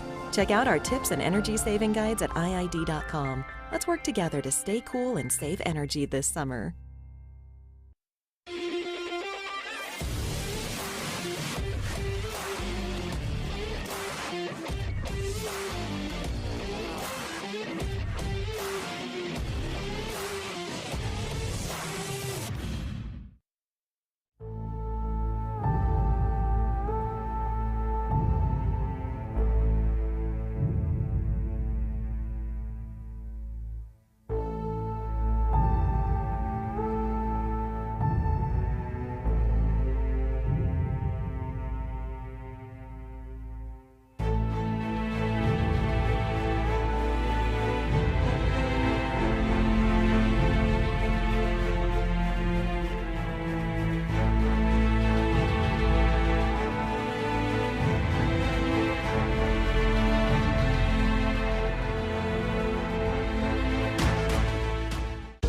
Whether you're looking to purchase or sell, your next home awaits. Give the Dom team a call. With over 50 years of experience and over 100 years in the Imperial Valley, Andy and Doug can help you find the right home at the right price fast. Visit us online at www.thedomteam.com and let Andrew and Doug find the perfect home for you. Call today, 760-337-8600. At Burgers and Beer, our customers are like family. Let's hear what a few of them have to say about us. We're here at Burgers and Beer with the best burgers in town. We get to sit together and enjoy the great food. I like from Burgers and Beers and the lemonade. For the fresh iced tea, whether it's breakfast, lunch, or dinner. It was wonderful, very fast, very efficient. I love the great food and family environment. I love the burgers and the customer service. So come and see us and find out for yourself at Burgers and Beer. Welcome, everyone, back to Warne Field at halftime, and we have special guests tonight. We have two of them up here. First man I'm going to introduce to my left is Juan Benito. He is the director of the FCA of the Imperial Valley. And here to tell us, what exactly is FCA, Juan? So FCA is Fellowship of Christian Athletes. It's a worldwide organization, been around since 1954. And basically, we want to see the world transformed through coaches and athletes. And so we go out and we want to provide support to local coaches and do what we can to come alongside them and be an additional support system for them.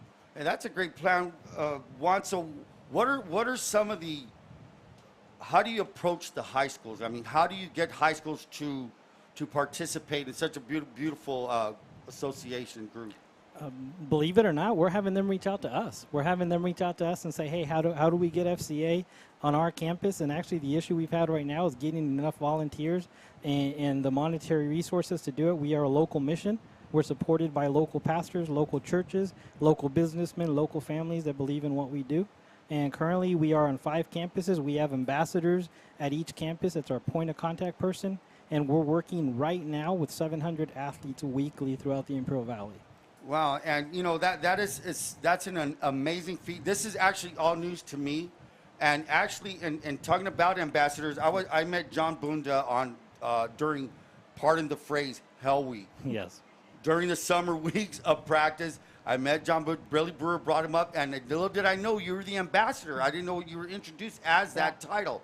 What I find very interesting about this is how people are reaching out to you. That's a great sign. I mean, you're not knocking on doors, hey, Right. can we come? You're not selling anything that anybody needs sold to them.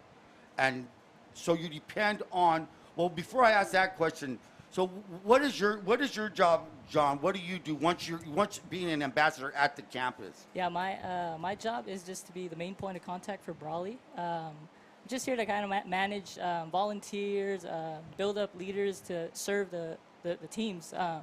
And we don't want to be like a hindrance to any of them. We actually just want to support them and just do whatever we can. So we pray for teams. We run breakfasts, whatever they want. If they have ideas, I tell them, come up to me, see what we can do. I can talk to my boss over here, Juan. Well, you know what? It sounds great. It sounds like, you reach out to the community.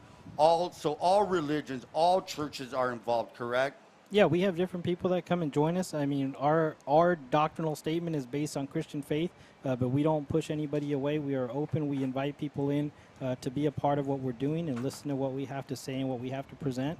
And a lot of it, what we're doing right now, especially, is based on like character coaching and helping the teams have input in, hey, how would you want your team to be defined? And then we come alongside them to work on those traits as a team. So whether it's unity, resilience, love, but we want to come alongside them and provide that support for those coaches and for those teams. Well, not too long ago, there was a fifth quarter, I believe. I don't know what that was, who ran that, but and let me ask you this: do you supply programs, or what do you label them as? Like when you go to school, is there a prayer group? Is there anything like that you? It's all sports language, so we call it a huddle. So okay, we have great. a huddle. Yeah, well, yeah. It's a huddle. It's a huddle. Well, my first time that I met you, you came down here, I believe, with your wife during a Brawley dual track meet versus Central. Oh my God! And full of Gatorades, waters. You replenished everybody. So how you look for support throughout the community? Do you fundraise? Do you go out and do you search for sponsors, or do people come to you? I mean, how do they reach you to help you out? A little bit of everything. So we try to do different things to make people aware of what we're doing. Because it is a local mission, we raise all of our support. All of the support that we raise stays local, serves the Imperial Valley at all of the various campuses. But we go out and have people that know people that will introduce us to other business owners, to other families. We try to host different events, make ourselves available at market days so that we can share what we're doing and be able to share that to bring people in that want to be a part of our mission and what we're doing.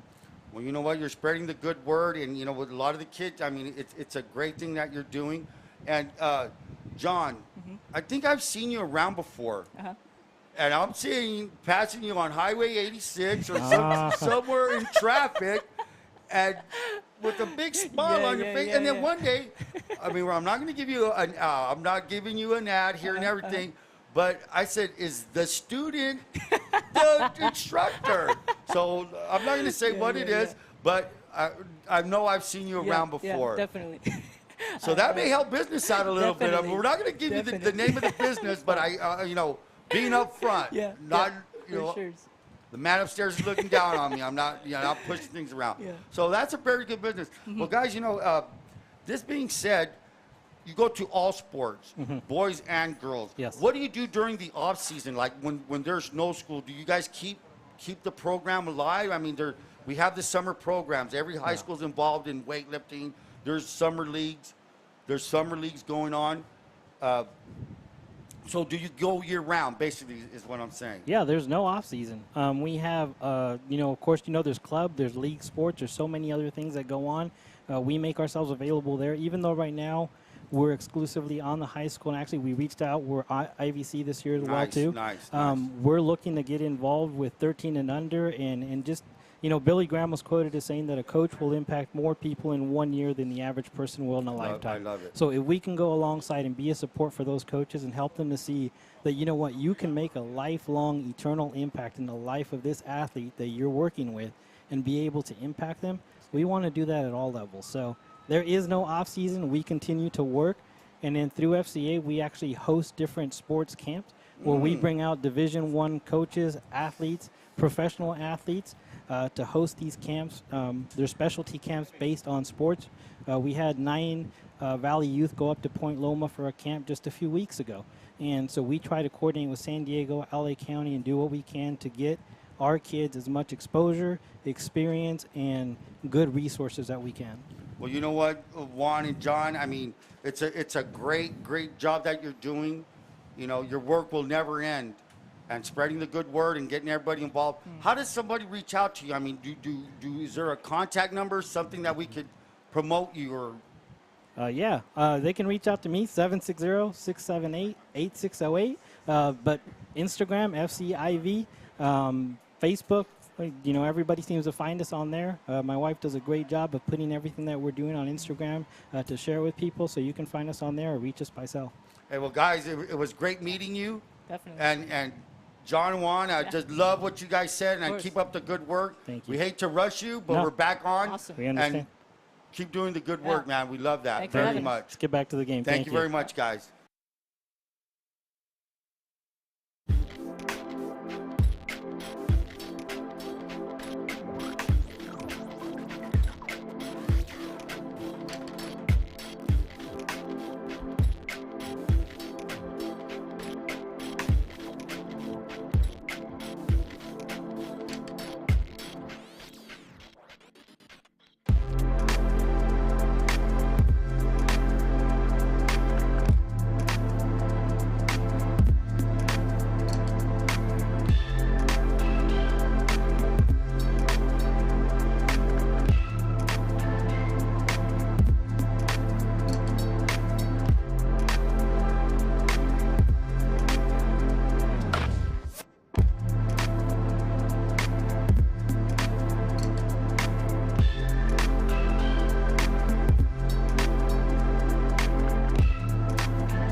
Reducing energy use during the summer is more important than ever. This summer, IID encourages you to do your part by setting your thermostat to 78 degrees or higher, avoiding the use of large appliances between 4 and 9 p.m., and turning off all unnecessary lighting. But there's more. IID provides a number of summer energy-saving opportunities to help you make the most of your energy savings efforts.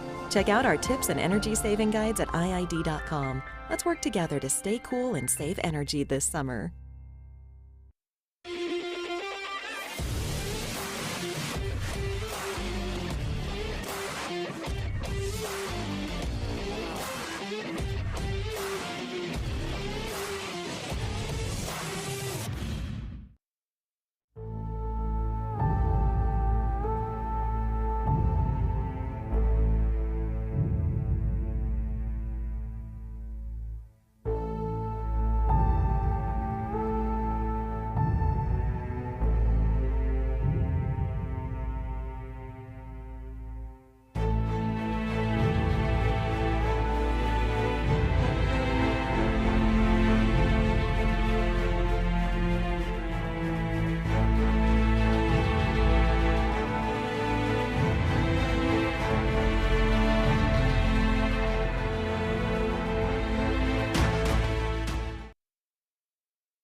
Whether you're looking to purchase or sell, your next home awaits.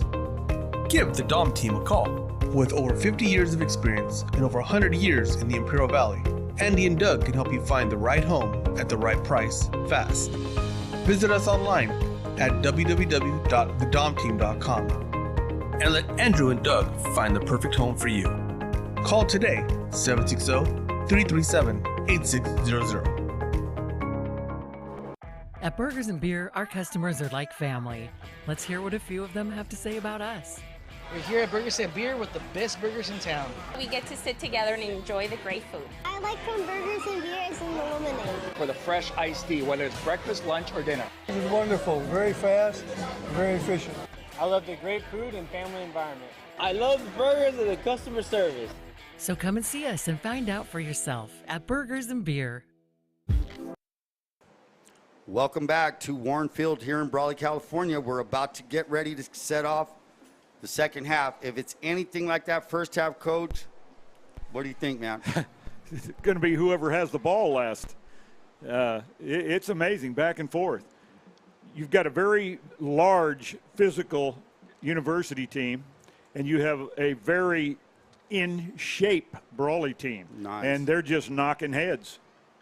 Knocking heads and doing what's, and here's the deal, Coach, like the second quarter was amazing. Mm-hmm. You had one score, you had another team answer that, answer back. But one thing that stuck out in my mind is when Brawley was down by 2 touchdowns, the one thing you said about that, here's a character drive, boom, here it happened, and then here comes back University City, and then the Wildcats came back. So, everything's coming back and forth. Everybody's counting on and here's the good thing about this game right here.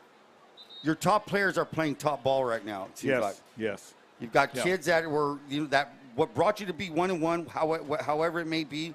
Now it's time to play ball. Here we go. We're set to start the third quarter. Both quarterbacks are playing very good football. And that's the deal. We talked about quarterbacking earlier on before the game was kicked off. Both kids are playing good quarterbacking tonight. Yes. And the thing about both of them is they're both making good decisions. Yeah, that's the deal. That is the deal. So as we said earlier, as we knocked it around, we have number 18, Brawley, and the number 23, Centurions of the San Diego section going head-to-head. Top 25 matchup. That's what you would call it. Calderon kicks it off. It's a squibber. And it's And the Wildcats will fall on at the 25. Touched by Chris Camilo. 25-yard line, not a bad starting point. But now the Wildcats will have first possession in the second half. University did a great job of mixing up, throwing on the outside. You know what we haven't seen? We haven't seen him throwing over the middle. No, everything's exactly outside. Right. Exactly right. Nothing down the middle.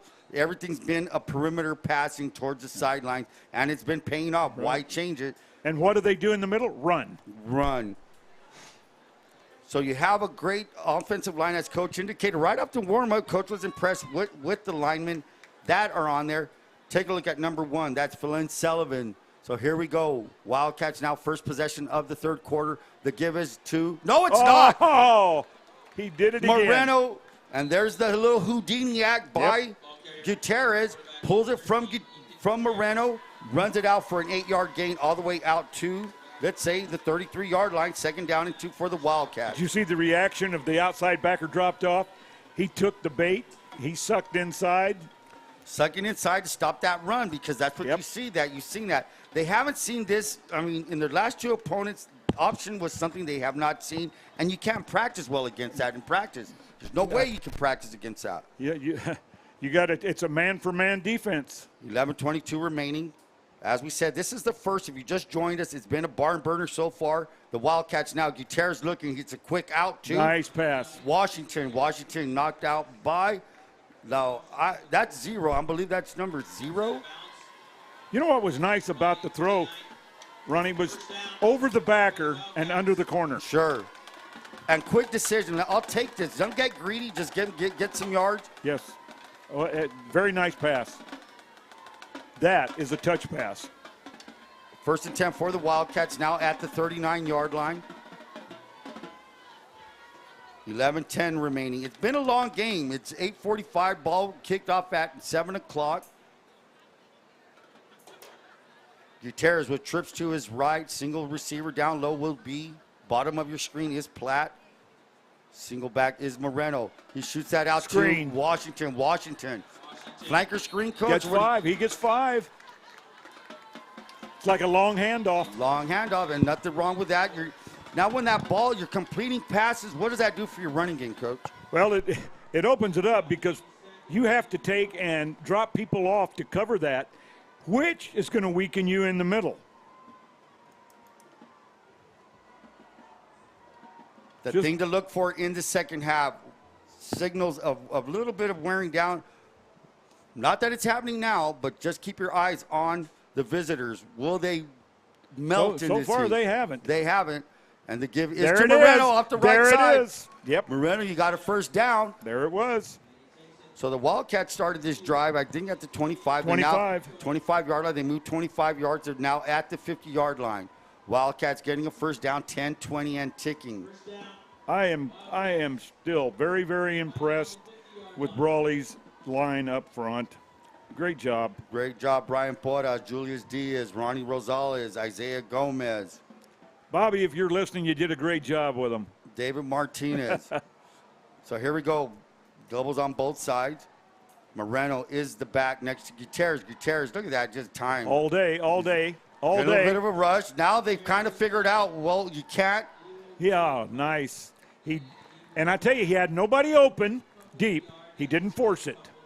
Now, a little something different here. I kind of saw the linebackers not just go out and drop into coverage, kind of not in the spy technique. Right. But if you notice, those 2 backers were keeping an eye on any outside run by Gutierrez. Hey, that broke their back twice. Yep. Big runs. Nothing open deep on that one, Ronnie. Nothing. 9:47 remaining. Second down and 4 for the Wildcats. So the Wildcats are coming out with doubles on both sides, single back. The run game, everything's been working so far. Gutierrez again with a quick pass to Camilo. Camilo at the 40. There it is. Camilo to the 35, the 30, the 25. So that little, it's starting. Great block by Robert Platt. Platt with the big block downfield. And to spring something big, you need the downfield blocking. The thing of it is, that is what, we call it a stalk block. Yes. And it's very easy to hold. He didn't come close to it. Just a great block. So 9:40 remaining. The Wildcats on a steady little drive now. They opened up the half with the ball. 9:40 remaining. Trips to the white. That's the wide side of the field with the single back is Moreno. Gutierrez cool tonight, man. He hasn't panicked. He's had time, and now we have what? False start. On the cat. Yep. Somebody moved.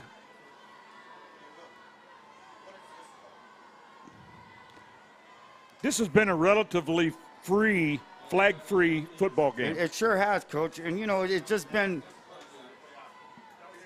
procedure. Yeah.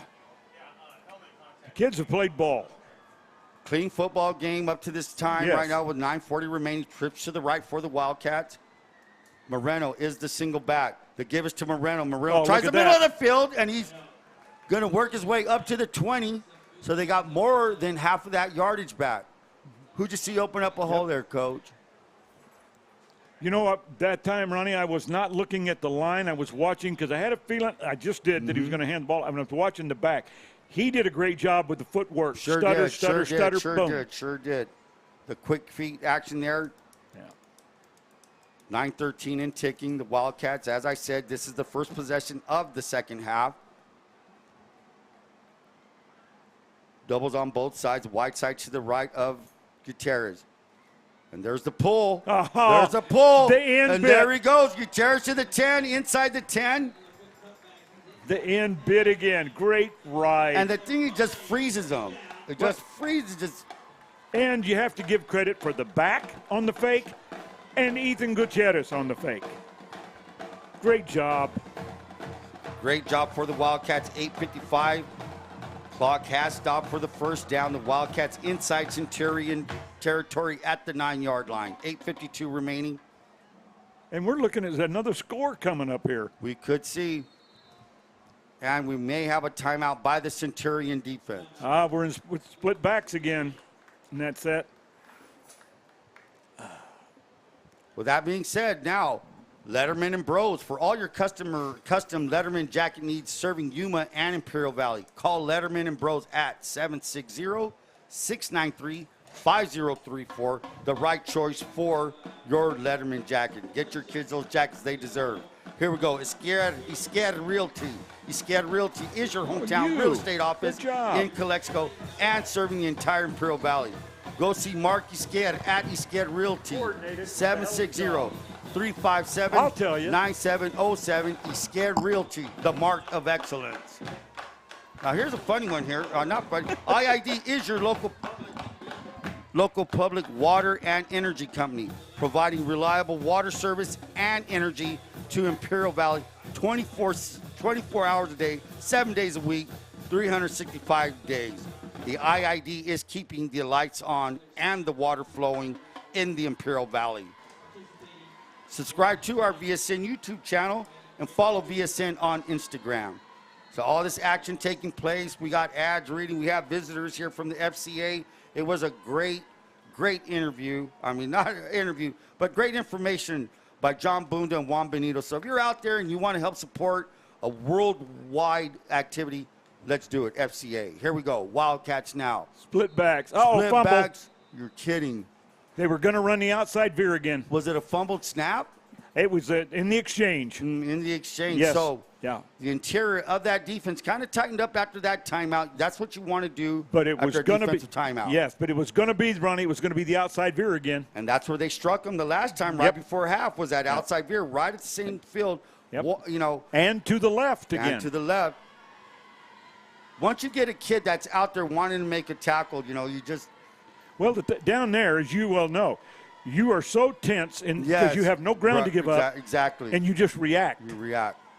So here we go now with the 1st and goal at the 13. Outside, he gave it. He gave it and up, find his way. Did he get to the 10? They're marking him at the 11. So with 8:39 remaining, the Wildcats are taking some time off the clock. If he would have pulled the ball, he had the pitch. He had the pitch. So 8:28 and ticking. The Wildcats have had the ball. Centurions have not touched that. The Wildcats, they have not touched the ball. I'm sorry, the Centurions. 8:20 and ticking. Wildcats middle of the field. You have your bunt set to the right. There it is. He pulled it. He pulled it. He's at the 10. He's at the 5. He's going to fall forward at the 4. So now we have with 8:07 remaining. He went to the right that time. Went to the right, third and he's at the 6-yard line. Third down from the 6, third and goal from the 6. 7:56 remaining, inside of 7 minutes. I might be wrong, but I think that's the first time that he's run the outside veer path to the right side. That might be right, Coach. 7:42 and ticking. One thing that's in the Wildcat favor right now is that clock is going down. I mean, if you're if you're set to tie it, this is a perfect way to do it. The give is to Moreno. Moreno to the left. Try to come back to the middle, and it's getting stingy in the middle. Look at that host of tackles there. Maybe gain 1.5 yards inside the 5 to the 4. That was the old split back counter dive. So a big 4th down, Coach. Yep. Wow. I mean. All right. So you got Carranza in. Okay, what are you going to run, Ronnie? They're tightening up on the run. Let's throw that ball in the end zone. Let's get a jump ball, maybe an interference call, something. Who knows? Play action. Play action. I'm really watching their reaction, the play action. So the ball's inside the 5. Let's see if we get a ride to the back. Split backs. He's got split backs again. You know, they're what are we going to do? 4th down. Do you try to draw them off sides with a hard count? No.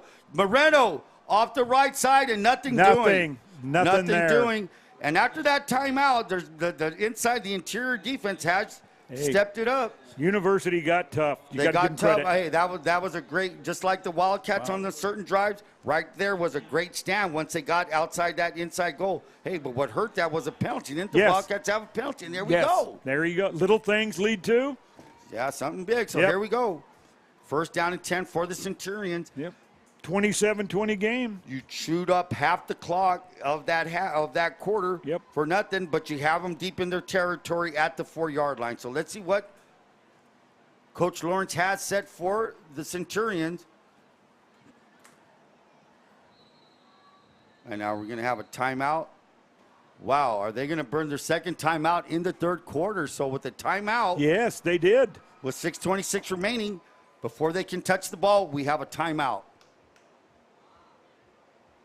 So since we have a timeout, let's talk about Marianne Valenzuela Finley, out-of-state farm insurance. Marianne Valenzuela is your state farm insurance agent in the Imperial Valley. Like a good neighbor, she's located at 122 Main Street in Brawley. Call State Farm agent Marianne Valenzuela Finley at 760-344-0447 for all your insurance needs. El Central Police Department. El Central PD would like to extend their well wishes to all the schools in the Valley. Have a great year from the El Central PD. Thank you, John Seaman. Imperial Valley College, founded in 1962. Proud sponsor of VSN's live stream for all Imperial Valley sports, high school sports. IVC, fostering excellence in education for 60 years. If you're a student at IVC, you need a history class, this man on my left is one of the best history teachers ever. Here we go. Here we go now. Here we go. All right. Now we're going to touch the ball for the first time. The Centurions motion deep in their backfield. They're going to take that big man. That's Cooper. Cooper trying to budge his way, and he does get what? 4 yards? 4 yards on that. And still high on him. And I don't mean to belabor the point, but that guy you have got to hit low. 6:04 remaining. We're going to be inside. This is the fastest quarter of the night so far. The Centurions with a 7-point lead. Their scores, when they played Fallbrook, it was 14-7 at half. They were ahead. That's how the score ended. Hard to believe. Sweep to Gardner, Coach. The old fly. Cuts back to the 15. Try to reach to the 15. Great tackle. Swarm. Camilo. You had Camilo. You had number 66. That is Alex Castillo. Great I tell you exterior defense on there, perimeter defense. They got a first down, but that was pretty good defense on the sure fly. Was. Hey, they kept it to that minimal gain, Coach, where that kid could have just caught the sidelines. They did. I tell you what, I remember Coachella running that for years and years and years. Yeah, that was hard to do, man. You were just grabbing anything moving. Exactly. You were just tackle anything that was going on. Hopefully the guy had the ball. And they always had a little fly. Coach, crossfire? Yes, crossfire. Off of the fly. Off the fly, reminiscent. Now, people back there, if you're old enough to remember, Coach Shell used to run the fly offense. They would just have guys going one way, two ways, three ways. You just tackle whatever you had to do. Play assignment football. Their fly back was always a little guy, but boy, he could run through a shower and not get wet. Yes, sir. Oh, man. And they love to run that crossfire action off of it. So now we have a second down and let's say 4:45 remaining. If you haven't been with us, you missed a great first half, 27-20. That's how it ended. Here's Cooper. Cooper keeps. Cooper Reds. His version of somebody got got down on. That's 32. That's Mario Casas in middle linebacker. Got smart, grabbed him by the ankle. Hey, you're grabbing them ankles. They're not going to go too far. That's right. He may have picked up the 2 or 3 yards they needed, but he didn't break it. So this drive started inside their 5. Let's call it the 4. They're now at the 28-yard line. 1st and 10, 4:24 remaining. Both teams kind of calming down. They're using the run game. Let's see what they have here. 1st and 10. They got doubles on both sides.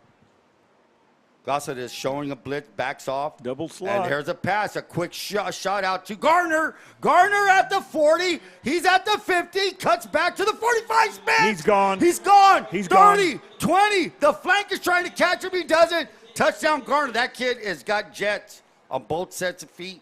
He's gone. So with 3:54 remaining, that's the second time this kid, I want to know his 40 time. So Garner breaks a tackle, keeps going. And with 3:54 remaining, Lightning has strike. It was a 96-yard drive. They started inside the 4. Brawley could not punch it in on that 4th down play. And as we said, let's not talk about it too much, but that offsides or whatever it was, brought the ball back. It gave momentum to University. And they found life. Yeah. A great timeout on the defensive side. They had a defensive stand, and now we're set to kick. Calderon, number 34, the hold. And do we have a penalty? Brawley offsides, maybe? What is going on? The holder's running off. Equipment. What is going on here? Yeah, so number 8 was the holder. I believe that was Daniel Gilmore. Now in comes Cooper. Now are they going to go for 2? Are they going to go for 2? No, they're not. No. Okay, no. I'm sorry. So set to hold is Sam Cooper. Calderon set to kick. Snap is good. The kick is up, and it is right through the middle. So with 3:54 remaining, the Centurions of University City High have scored the first points of the second half. We now find the Centurions ahead 34, Wildcats 20. We'll be right back.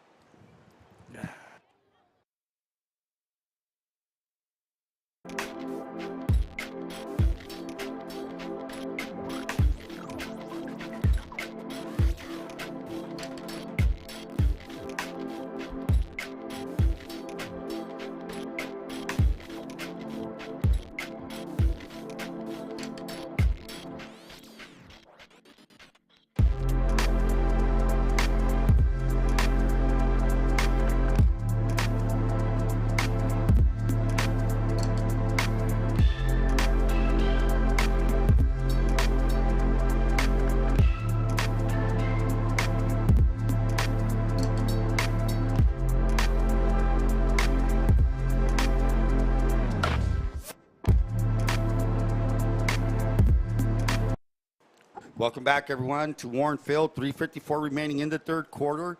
The Centurions of University High have just scored to make it 34 Centurions, Wildcats 20. Back to receive. Looks like, is that Brandon Porras? No, that is Damien Abarca and Brandon Porras. A squibber, again, another squibber, and great field position. Great job by Aiden Torres scooping up at the 36-yard line. So not bad. Not bad. So 3:54 remaining. That was a big drive, Coach. 96 yards. Yes, you had a couple of yes. big plays. Now you're down by 2 scores, 3:54 remaining. Lots of time in the ball game. Don't panic. Yes. Just work your out routes. So far, I have not seen the middle in the hook to curl area open. That's I have not seen it. You had said that. Their backers drop and fill that. So here we go. 1st and 10 for the Wildcats at their own 36-yard line. The give is to, and that's Carranza off the right side. The hole opened up. Ronnie, they've got every single player, all 11 men, within 6 yards of the line of scrimmage. On that play, all of them were within 6 yards of the line of scrimmage. So now with the 14-point lead, do you do that because of the lead, Coach? It's hard to tell. It's hard to tell. Maybe they just have faith in that and they're going man. I don't know. We'll see. 2nd down and 2 for the Wildcats. See, look at them. They are. You're right. There's nobody no further than 7 yards. Yes, look at it. The Wildcats now with doubles on both sides. The lone back is Carranza up the middle. Carranza had an opening, got pushed back. Now he's forward. Now got a 1st down. I watched then, Ronnie, and nobody dropped in the middle. If you get a fake like that and you have something over the middle, it's open. I don't care if it's a post. I don't care if it's a hook to curl. Nobody dropped in the middle then. And Phelan Sullivan on the tackle, number 1. So that defensive line that's Sullivan, led by Sullivan, Phelan Sullivan. You have number 80, Caden Dawson, doubles as a tight end, going both ways. So you do have a few kids going both ways for the Centurions. Single back, double receivers on both sides. Carranza, fake play action. He's going to throw it up to the sideline. It's Camilo! Nope. Just a little bit overthrown. Hey, that kid there, I'm bitching, it's number 0. It has to be number 0. That kid's been playing a great corner spot. That corner has played unbelievably tonight for them. Tay Lockett. Great job. Great job, and he just does it so well. He's a good-sized kid. That's number 0. I'm banking that's number 0. I tell you, these numbers, these new style fashion numbers. He's been on every Brawley receiver like ugly on an ape. He's at all Camilo. Night. He's covered Camilo. He's covered Platt. Yes. And now here he is locked up on Camilo again. Good He's fake. looking the same way. He's going to Platt. And it's knocked down. Another good play. Dropped it. Dropped 33. Nice play by number 33. That is Jaden Daly. Daly, 5'10", 170. He knocked it loose as Platt started to pull it in. Tried to pull it in. Yeah, he knocked it loose. Great technique. The guy had the ball in his hands. Got, good technique. 3rd and 10. So they came back to the same side. There's something there. That's the wide side of the field as the Wildcats are on the right hash. We have now 2:33 remaining in the 3rd quarter. There is a breeze. I'm looking at the flag, and the wind's blowing from the south. Look at that.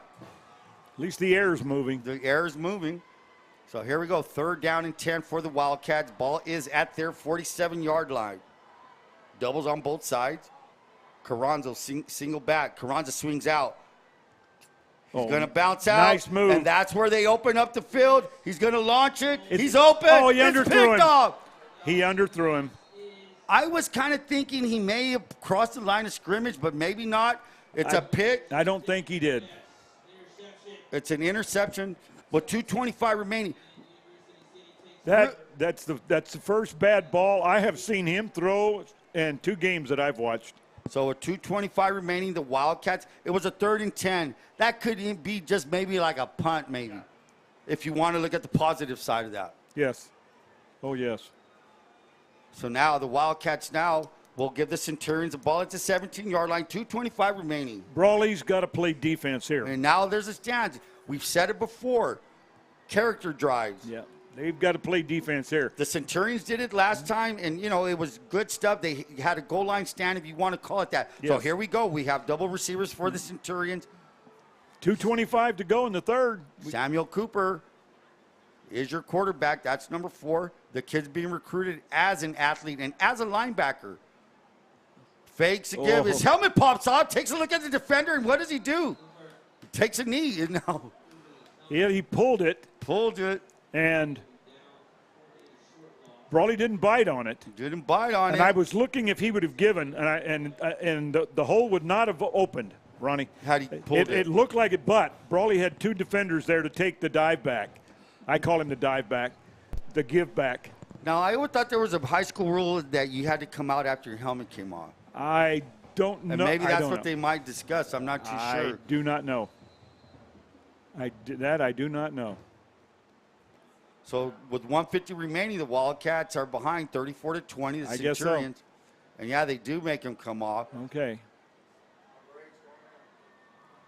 So in for Cooper will be Daniel Gilmore. Gilmore has been in a few snaps when they put Samuel Cooper at one of the backs. God, I've coached some players that didn't need a helmet. Yes. They didn't know it, but they didn't need them. And their face proved it. Yes. Second down and 12. Second down and make it 14. Second down and 14. Deep in their territory. So second down and 14. Loss of 4 on that play. Trips over here. Trip to the right. You're right. So that's the wide side of the field. He's looking for motion. No motion. Yeah, he there decides it goes. to go. That's Roman Rodriguez. The give is to crossfire. Crossfire action. Fake the fly back. Give it to the give back. And that's just like a mesh, Coach. Right where the fly back goes, and here comes the dive right afterwards. So yes. man, you're just going the other way. Yes. Like you said earlier, you grab anything. Grab anything. Third down and 8. The Wildcats now have tightened up. Big third down play. Get a 3 and out. Very All much is so. maybe forgiven for that pick. 59 seconds. This is the last minute of the third quarter. Kind of a quick third quarter because the Wildcats ate up 6 minutes. He's looking out. Nothing was giving out to Roman. 25. Cuts back to the 30. Is he going? 50, 40, 30, 20, 10, and he's in. I thought the kid was out. Roman Rodriguez. Hey, nope. Coach, he checked down. Nothing deep, nothing in the middle. He just checked it down. Did you see what the quarterback, the back that came out, Brawley rushed from the outside, and once the rusher from the outside, there was nobody to take him. Nobody. Everybody else was manned up here, and all he did was dump it to him. So now with 39 seconds remaining, they've got 2 touchdowns in this half. Yep. 2 touchdowns in this half, a big one. And guess what? Their drives have been humongous drives. Yes. The 96-yarder. They're not cheapies. No, they're well-earned drives. I mean, big plays, but executed plays. Yes, executed very well. Yeah. So Calderon set to kick. Snap is good, the hold is good, and kick is down the middle. So now, folks, with 39 seconds remaining, we now find the University City Centurions 41, Brawley Wildcats 20 with 39 seconds remaining in the third quarter. We'll be right back.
Welcome back, everyone, with 39 seconds remaining. The Centurions have capitalized on another drive of over 90 yards. They've scored 2 touchdowns in the last 6 minutes. Yep. The Wildcats had the ball the first 6 minutes. That's just how football goes, man. The Wildcats ate up 6 minutes of the first part of the third quarter, while these guys came over here, 90 yards, 2 drives of over 90. Here's the little poocher again. Now, I'm not – Oh, man. No. So Torres could not come up with and it just bobbled right in. So the ball's bouncing their way. Their ball. Their ball. And I was just about to say, Coach, I don't understand why Brawley has not broken a big kickoff return. No, because they've kicked the ball, squibbed, pooched, etc. And University is execution. Yes, they have executed well. So now we're not out of the third quarter. It's 37 seconds remaining, 41-20. There's a conference by the referees. The ball is, it is recovered by the Centurions. Yep. Oh, yes, it's their ball. It's just it's the base rule. It went 10 yards. It was touched. Boom. Live ball.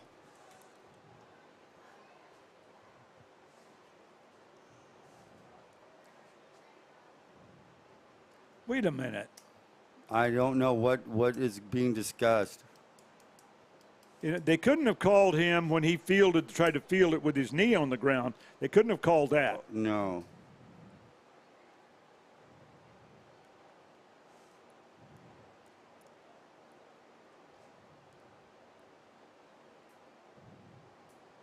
I'm not anti-Brawley on this at all. In fact, pro-Brawley, but well, we got a team. Looks like, what are they doing? Are they re-kicking? What is going?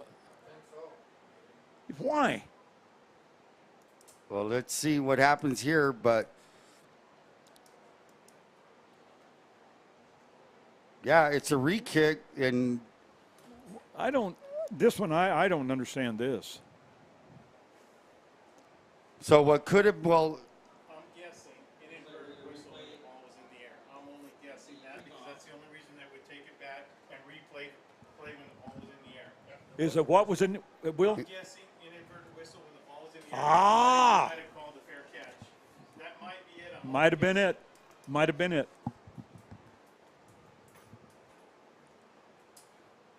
That's why there was a conference with the white coach. Yep. Because he wanted the ball. You're our official guy. You need to be in here. Yes.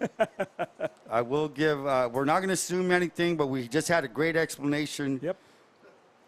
From the man that's undercover today. I don't want to. That's the first deep kick, and we slipped and fell. Slipped and fell, so, well. Yep.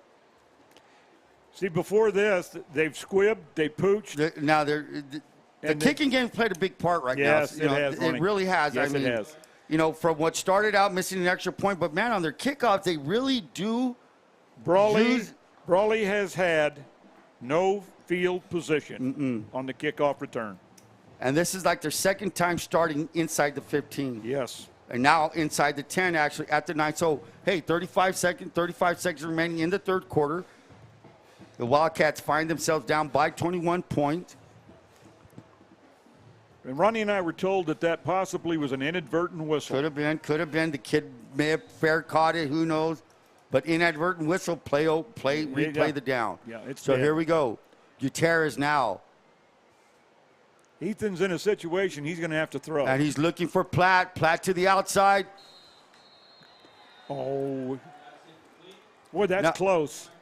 Now, in high school, is there a rule of catchable ball? There's no, and there's no face guarding. There's no longer any face guarding. No. And that was close. That was close. That could have gone either way.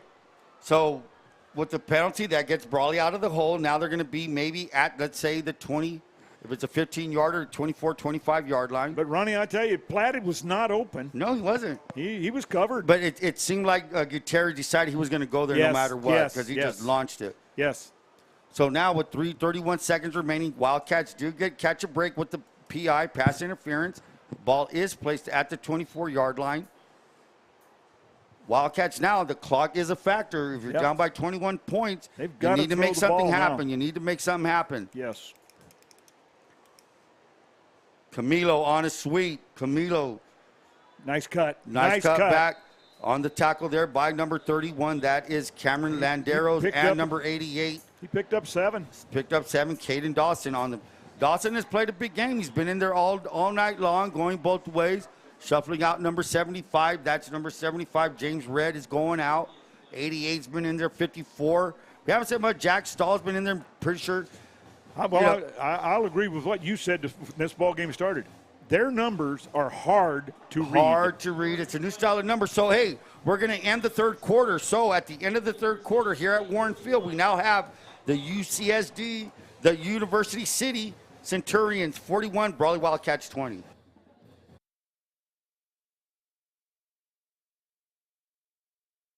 Reducing energy use during the summer is more important than ever. This summer, IID encourages you to do your part by setting your thermostat to 78 degrees or higher, avoiding the use of large appliances between 4 and 9 p.m., and turning off all unnecessary lighting. But there's more. IID provides a number of summer energy-saving opportunities to help you make the most of your energy savings efforts. Check out our tips and energy saving guides at IID.com. Let's work together to stay cool and save energy this summer. Welcome back to Warne Field. At the start of the fourth quarter, the Centurions of University City in La Jolla, 41. The Brawley Wildcats, 20. Brawley Wildcats now have a second down and let's call it 3 yards at the 31-yard line. So we have trips to the right of Gutierrez. Try to say that, right wide side.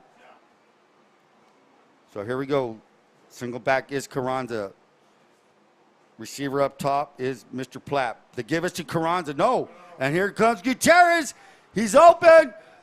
Nice play by number 33. That was number 30, Jaden Daly. Far receiver was the man who was open. Platt was open on the post. Gutierrez, intended receiver, I believe, was Boras. Great defense. Hey, we've seen some good DB play by the Centurions, Coach. Excellent defensive play. Excellent. Tay Lockett's been out there locking down people, doing a good job. We've had number 33 just right now. That was Jaden Daly. Kids play well defensively. And you know what? These guys are used to seeing the passing. You know, I mean, yes. These type of quarterback, not saying this type of quarterback like Gutierrez, but in San Diego section, you know, everybody's throwing that ball up in the air.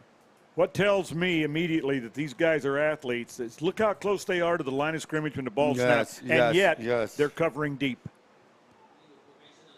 Illegal formation, so whether it would have been a complete pass, maybe somebody was lined up incorrectly, not too many men on the line of scrimmage. Second down and 8 for the Wildcats, 11:54 remaining. You know, somebody who's done a good job for us tonight up here is Coach Manuel Vada, spotting. Done a great job. Thank you, Mr. Barra. And again, Joaquin Matus running the show with Sarah Will Torres, great guy, on the camera. So here we go. Gutierrez looking. Gutierrez quick out to Platt, and that's a drop pass. You don't see Platt doing that much often. So second down, third down and 8. So when you're making comebacks, you need to make plays. Plays need to be made. 11:51 remaining. So 2 quick passes. Now we find the Wildcats at the start of the fourth quarter. 2 incomplete. 9 seconds run off the clock only. They are starting watching on that play. They're starting now to really fan to the outside. They're playing the out routes. Julian Bailey's been playing a big game up there. Julian Bailey's a 300-pound kid. I asked him, man, I talked to him earlier in the game. Look at that push he has. Pushing Dave Martinez back. Gutierrez is looking. Gutierrez trying to find a spot. He's going to run it. He's at the 40. Enough for a first down. Right here, great coverage right in front of us, deep. I can't read the numbers. That's number 33 again, 33. God. Jaden Daly, these kids here, these DBs out here playing a good defensive pass coverage. Man, that young man, he was on him like a blanket. Yeah, sure was. Roman Rodriguez is out there. You have number 17 for, that's Wayne Keegan. Keegan is a junior. So we have a first down. What happened here? Oh, Gutierrez with the run. I'm sorry, 1st and 10. Ball is at the 38-yard line. Wide side of the field is to the right. Single back, 2 receivers to the left. Both sides of Gutierrez. 11:41 remaining. Moreno tries the middle. Nothing. Not too much. Gets maybe 3 yards. A host of tacklers. Let's go with number 55. Alexis Islas on the tackle. First play that I've seen Brawley linemen raise up and literally not execute firing out, hitting somebody. First play. So that's in 2 games. So the defensive line has, for the Centurions, has stepped up ever since that goal line stand, Coach. I mean, their backs were to the wall, and now they responded. And now then they've got the point lead, so they can kind of lay their ears back. Folks, look at your screen. Look at what we said. Look what Coach said. Yes. There's nobody. Now, what happened here? He snapped it? Yep. Boy, were there flags? This is starting to become Murphy's Law. Yeah. So now no flags. premature snap. So 3rd down and 9 for the Wildcats, 11:36 remaining. Look at any of the screens. The screen in this particular case would be on this side, on the right side. So head and shoulder fake pump, and there's Platt right down the middle.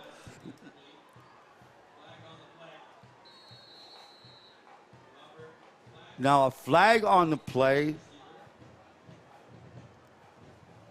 What? A little bit overthrown. Platt had his hand on it. An official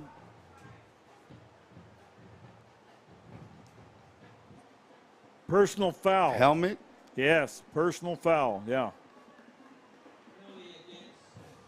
That'll give Brawley the first down. Yeah, the first down that they sorely needed. So the 15-yard after the incomplete pass, the Wildcats now. Yep. So that was a helmet to helmet, or apparently illegal use of the helmet. Yep, that's what he signaled. And of course it was that. Yep, they marked it, from the previous spot. So now the Wildcats inside Centurion territory at the 44, 45, 46-yard line. Trips over here. 11:31 remaining. Gutierrez is looking. He does that little shoulder fake. He's throwing down the sideline and overthrows it again. He's not Again. Tay Lockett right there. And right now, Gutierrez trying to force that play. Yes, he's forcing it. You're right, Ronnie. Forcing it into that coverage. I'm going to tell you, that Lockett kid is he's a real deal. He can cover. And if it's true what I'm reading here, they're listing him as a freshman, 6 foot 165. Wow. And I met him down there. And wow, nice kid, but he's playing the ball well. I tell you, nobody's beaten him all night. I don't think they've caught a pass on the kid. They haven't beaten him all night. So here we go. We have trips to the right, single back, one receiver on top. That'd be Makai Washington, I believe, on top to your left, or is that Platt? The give is to Moreno. Moreno looking for something on the right side, nothing doing. 88 on the play. 88, 54. So you had Jack Stahl in there making a tackle. You had Caden Dawson. So the Wildcats now find themselves with a 3rd down and 10. Back to the line of scrimmage, 3rd and 10. At the 46-yard line. We have 3 of the interior 5 that did not block anybody. So now, Coach, 4 down territory from here on out. Oh, yeah, you have to.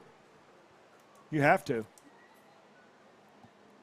You've got 10:52 left. You have to. So here we go, 10:49 in ticking. Gutierrez with 3 receivers to the right. Gutierrez is looking. He has time. And look at this defense. They're not running. They're letting him come to him. And what a great defensive technique that was. That's the first I've seen it. That's a coverage sack right there. Coverage sack, 65 on the tackle. Wow. Great play by number 65. That's Aiden Sanchez. Hey, but get a load of Dawson out there. The 2 outside, or what do you want to call them, defensive ends. They boxed him in and just waited for him. Yep. They didn't come upfield, did not give him open running lanes, Coach. They didn't overcommit. Did not overcommit. Now the Wildcats find themselves with the 4 down at the 50. They will punt, and back to receive. Looks like that's going to be Tay Lockett. So a great defensive standby. There was literally nobody open on that. Nobody open. So a nice punt by Carranza. He kind of pooched it up there. Takes a bounce, and it's going to bounce up to maybe the 28-yard line. So with the 9:53 remaining in the 4th quarter, the Centurions will take over in their territory.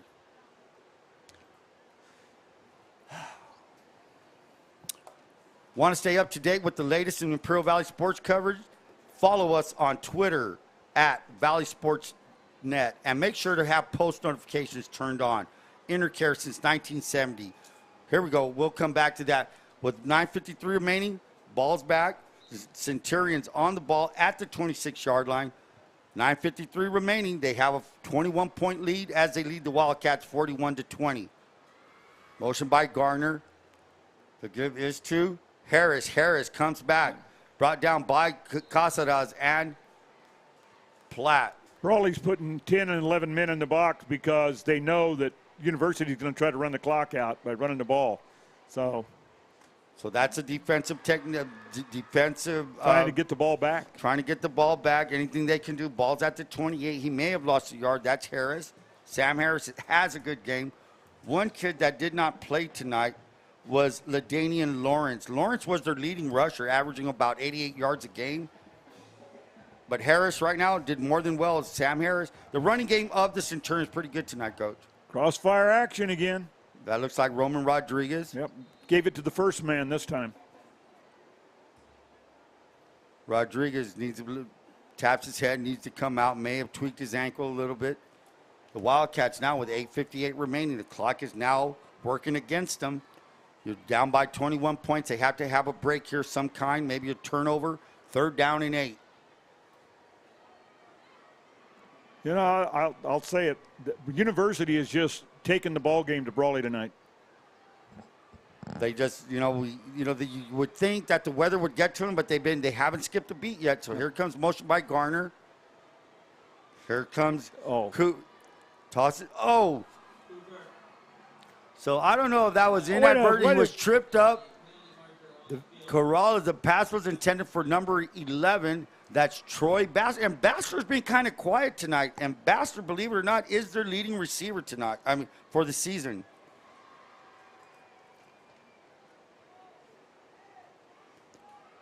So Bassler, wasn't he one of the kids with Imperial Valley ties, right, Coach? Yes. Bassler, right. Yes.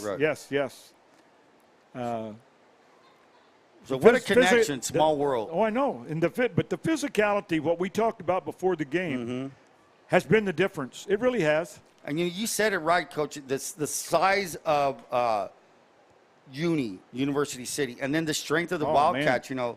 That was going to come, and that it came to head. It was true. 8:25 and ticking. Yep. So the pass interference will give the ball for the Centurions at the 44-yard lines. 8:25 to go. They're going to continue to try to run the ball and run the clock And out. A great call, Coach. They've been running, and here comes that play there action. There it is. They give us to Harris. Harris is trying to shake loose. Harris falls forward for maybe a gain of 2 yards, 2nd down and 8. Ronnie, if that tackle hadn't been made, he was gone. He was gone. There was nobody there. There was nobody down the sidelines. Daniel Camilo on the tackle. We now have 8:06 remaining. Now they're gonna snap the ball, Coach, with what 5 seconds on the clock. They're gonna let it run down. So they're gonna let it tick. Yeah, they're in no rush. Giving us trips on this side. Trips to the left, single receiver to the top. Cooper with Harris. The give us to Harris. No, Cooper keeps it up the middle. Cooper spins out, and he's going to be brought down by a host of quality. You got Abarca, you got Corrales, you got half the Wildcat defense on there. The team. Platt on the stop. But 3rd down, a gain of maybe a yard. You're looking at 3rd and 6, 7:24 remaining. Ball at the 49-yard line. Great fake on the fly. I thought he gave the ball at first. This is a hard offense to prepare for, Coach, because you don't. I was looking at their film, and, man, they were coming up with different formations. Yep. They pull, they don't pull. Yep. And, you're. I'll tell you that, well, you and I both know, Coachella on the fly. Yep. It's a tough offense to stop. Brawley jumped. So they're going to get Brawley with the jump, a hard count. Yep. Neutral zone infraction. Yep. So hats off to number 66. That's Ethan. Ethan, I'm not really going to butcher your last name, but I will. Aubergridge. Ethan Aubergridge has had a good game. You have number 50 out there, Terry Donati. Donati's a senior leader. Haven't mentioned his name long enough, but these kids have blocked. They've done well, given the quarterback time to throw, given the receivers time to run routes, and everything. So here we go, 3rd down and 1, 6:43 remaining in the 4th quarter. They're going to drain it down to the last 5 seconds. There's a signal by the back judge. You'll see him raise his hand. 5 seconds left. Here come the Wildcats and here comes Cooper. Cooper up the middle. Cooper with the 1st down. Fake on the fly. 72's there. Duarte's there. A spin.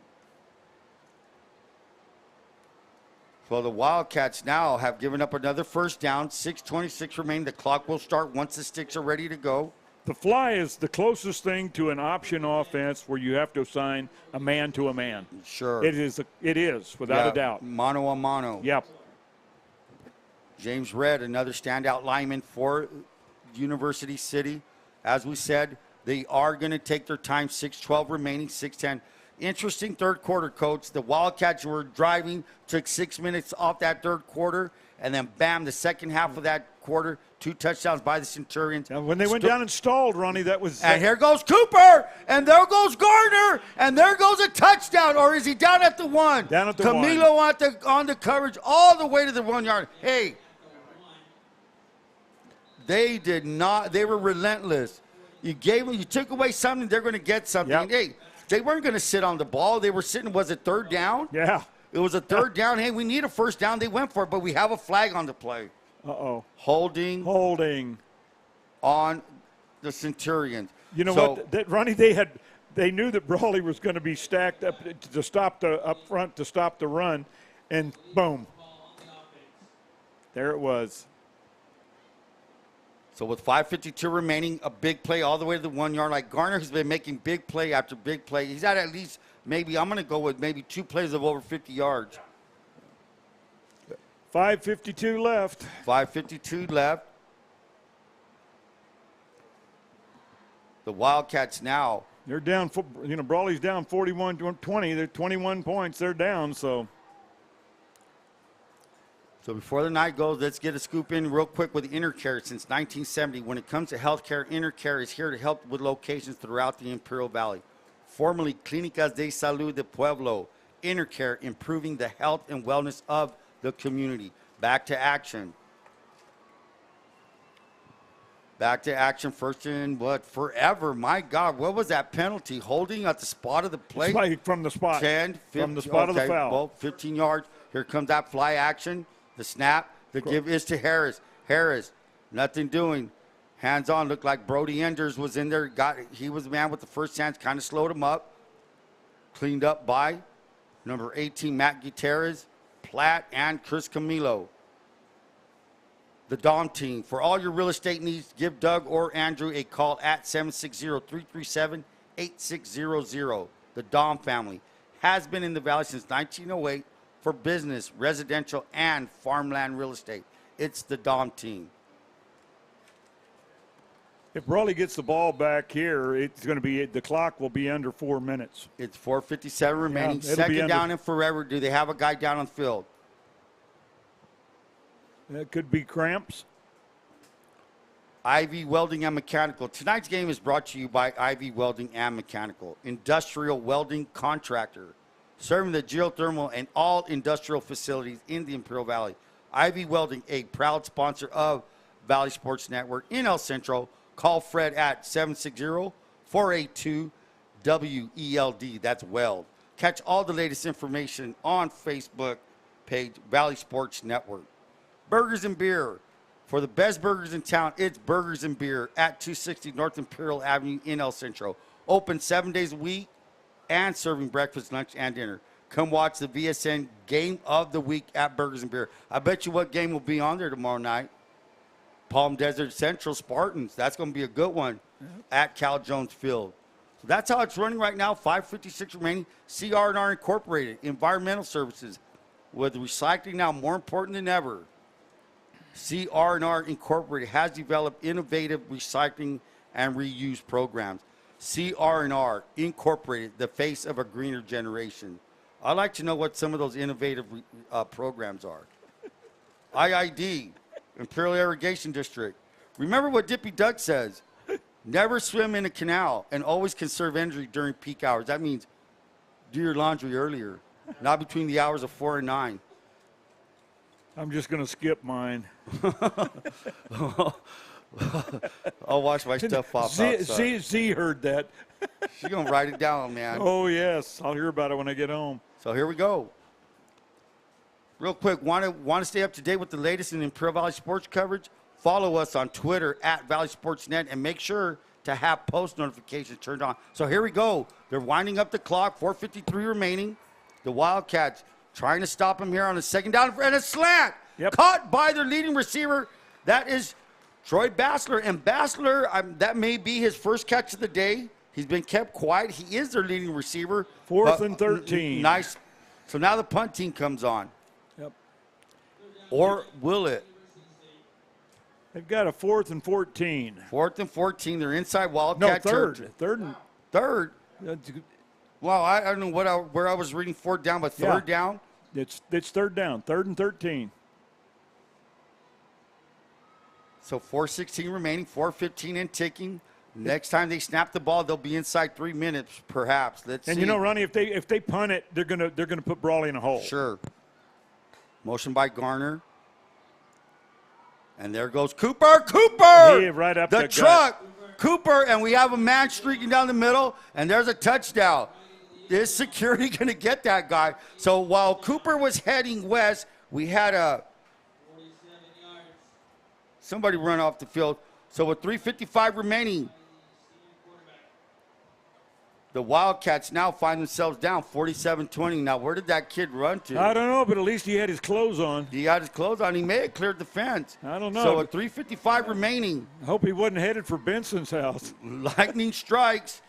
Lightning strikes at 3:55 with the big run by Cooper. So that play covered 46 yards. Let's say 45 yards. So a touchdown by the Centurions with 3:55 remaining. 47-20 is the count. Calderon set to kick.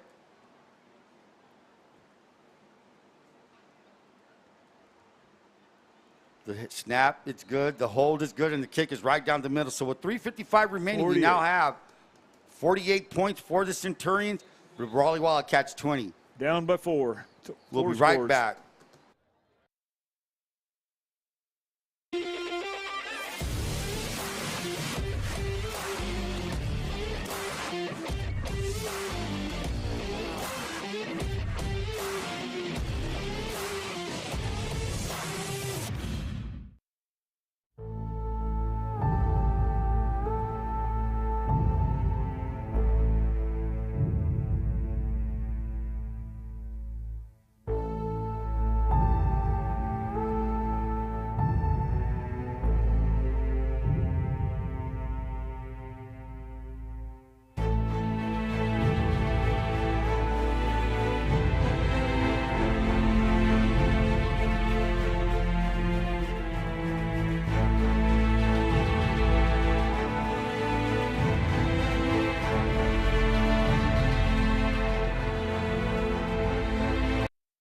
Tomorrow night, Ronnie? So here we go. Back with 3 minutes, 55 seconds remaining. Samuel Cooper just ran another 44, 46-yard touchdown. And with, as I said, 3:55 remaining, 48-20. The Wildcats are down by 28 points. Another game that went on tonight was in Calipatria, Army-Navy 57, Calipatria 0. So now we have a score here of 48-20. What kind of kick do you expect here with a 28-point lead? Well, there it is, the pooch. The pooch, it's right behind him, and Torres trying to field it. He does this time at the 31-yard line. You can tell that they've looked at film on Brawley, or tape on Brawley, and know that Brawley pickets, and Brawley pickets very well. Nice. And they're not going to kick in. They're not allowing that. Well, one time, I don't know if it was the opening kickoff, but remember Camilo almost hit it. It was 1 block away. They said, hey, man, we better not do that. And that's what, although it wasn't a big return, they sensed that it could have been 1 block away. And I tell you, in all honesty, Ronnie, we've got to give them credit. They adjusted. They adjusted, and that's what credit to the coaching staff. Coach Lawrence and the coaching staff of Uni. Yes. 3:55 remaining. The Wildcats now with Gutierrez under center. Split backs. Split backs. Gutierrez is looking. Maybe a screen. He's trying to set up a screen. It is to Carranza. Carranza at the 30. Cuts back to the 35, 40. Good effort. Nice play. Nice play. Very nice play. Nice screen. Good pattern. Good ball. Brought down by number 13, and that's Matthew Bresco, and number 17, Wayne Keegan. So 3:43 remaining. The Wildcats with the first down. University's backing off now. They're just backing off, letting things be in front of them. Yeah, they can have it underneath. And it looks like they've subbed in quite a bit of kids. Hey, a standout play on the defensive side, Tay Lockett, number 0. That corner, he's, everybody that he had on that side, he's, he kind of shut down. Yeah, they've loosened up. Wildcats now kind of in a tighter set. Gutierrez looking down the sideline. That's Makai Washington. Washington to the 10, to the 5, Touchdown Brawley with 3:07 remaining. So 48-27, the Wildcats hit it on a nice play from Gutierrez to Washington. That was just a go route. It was a go route right down the sideline. Number 9 on the coverage. That was Kay Doyle. Doyle 6'1", 160. So that being said, we now find the Wildcats down 48-26. Are they going for 2? Sure they are. 3:07 remaining in the fourth quarter.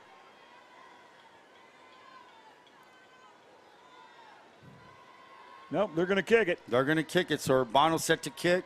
The hold is by Gutierrez.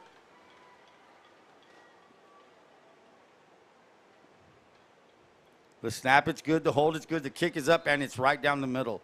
So that being said, we have 3:07 remaining in the fourth quarter. Centurions 48, Wildcats 27. Now, Reach Medical Response Service. Donnie Wharton reminds you that when seconds count, you can depend on Reach Medical Transportation Service. Thank you, Donnie. Subscribe to our VSN YouTube channel and follow VSN on Instagram. We're trying to reach a number. I don't know what that number. We hit it. So we hit our number. Thank you, everybody who subscribed to VSN YouTube. Ojeda Industry. Tony and Patricia Ojeda, serving the Imperial Valley for all your industrial and agricultural needs, such as hydraulic service and repair. Located at 1698 Jones Street.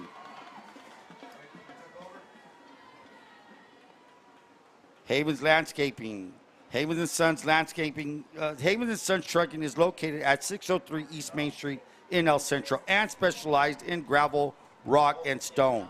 And for all your landscaping materials and needs, call 760-352-6735. Wildcats set to kick. Wildcats are set to kick with 3:07 remaining. 48-27. Urbano set to kick. It's a look. Picked up by. Whoa. What a move. Is that Tay Lockett? Is that Lockett? Is that Lockett? We got a flag on the field. Okay. So Lockett is running. Lockett will be brought down at inside the 10-yard line, but we have a flag down here.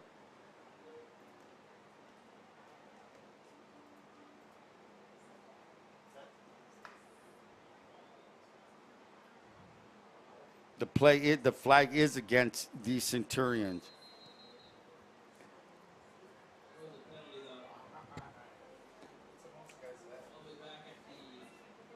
With 2:53 to go, Ronnie, they'll after the penalty.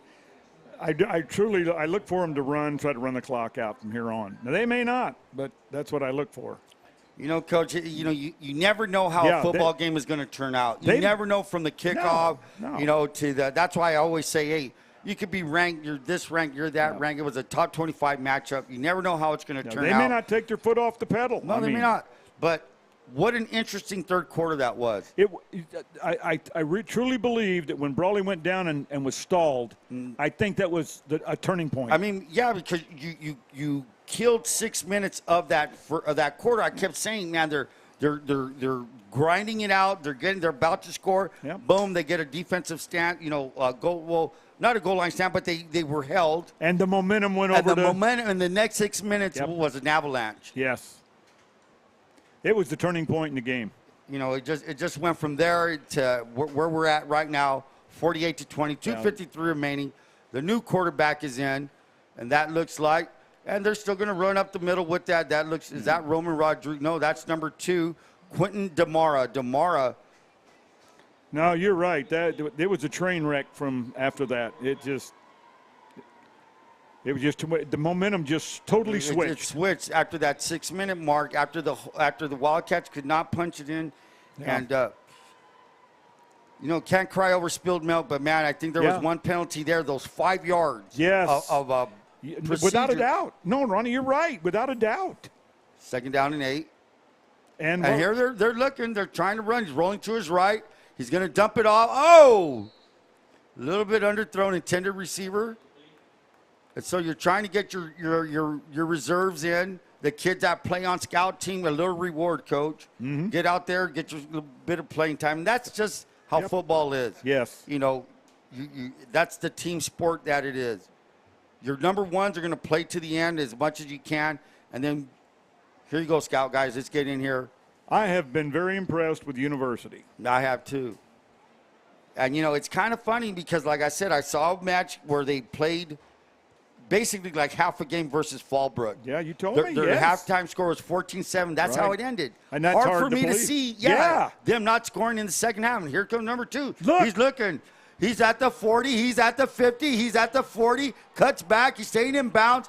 Knocked down by Matthew Gutierrez. They think he wasn't coached well. Stay in bounds. Quentin DeMar stays inside. Yep. Stays in bounds. 2:01 remaining. Yep, run the clock. 1:57 left. Now, at what point do you start kneeling, Coach? I don't think that Brawley's going to call timeouts. No. And you could actually start on this possession. With 1:44, you could start on this possession. Let it get down. So with DeMar back, he's looking at the back judge. He gets the sign. There's a motion. They give it to the fly guy. He's trying to sweep it to the right side. Chased down by Gutierrez. He cuts back. He's up the middle. He's gone. He's gone. So now the reserves are going to score with 1:20 remaining. You can't call that running it up, Coach. No. You just execution. The kids came in. They ran. Right. You got a good run by the quarterback, and here we go. He ran a fly play trying to run the clock. That's their offense. So with 1:18 remaining, we now see 54 points for the Centurions and 27 for the Wildcats. Well, that being said, it was a great football game. Not the outcome expected by the Wildcats. A great job by the visitors of University City. They ran into a good football team. They ran into a good football team. And the Wildcats still have a lot going for them down the season. Yep. Next week, they're at Cibola. An interesting fact that happened this past week, Cibola canceled their lower level games, I'm not sure, because of excessive heat. So Imperial went without JV or freshman games. Wow. So that's a change. So with 1:18 remaining, the point by Calderon bumps up the score, 55 Centurions. Wildcats 27 with 1:18 remaining. So before we check out and the clock runs down to 0, great teamwork tonight with Coach Swearingen. It was a pleasure, Coach, man. Ronnie, it was just like sitting there watching a ball game at your house or watching film with you. Like old home week. Yeah. So thanks for everybody watching. Thank you for our sponsors, the halftime guests. I learned a lot from FCA. Good stuff. Didn't know it was worldwide. So if you're out there, and when these guys, they're not going to be reaching their hand out to help. They're for a great cause. Think about it. If you can reach out to them on their Facebook, Yeah, and I want to thank Manny for spotting for us. Great job. Great job. I thought he was going to be, he was a lot of help. But I'm going to tell you something, all you coaches out there, try to stay away from these style of numbers over here where they just all bled. A 0 looks like an 8. I can't read them.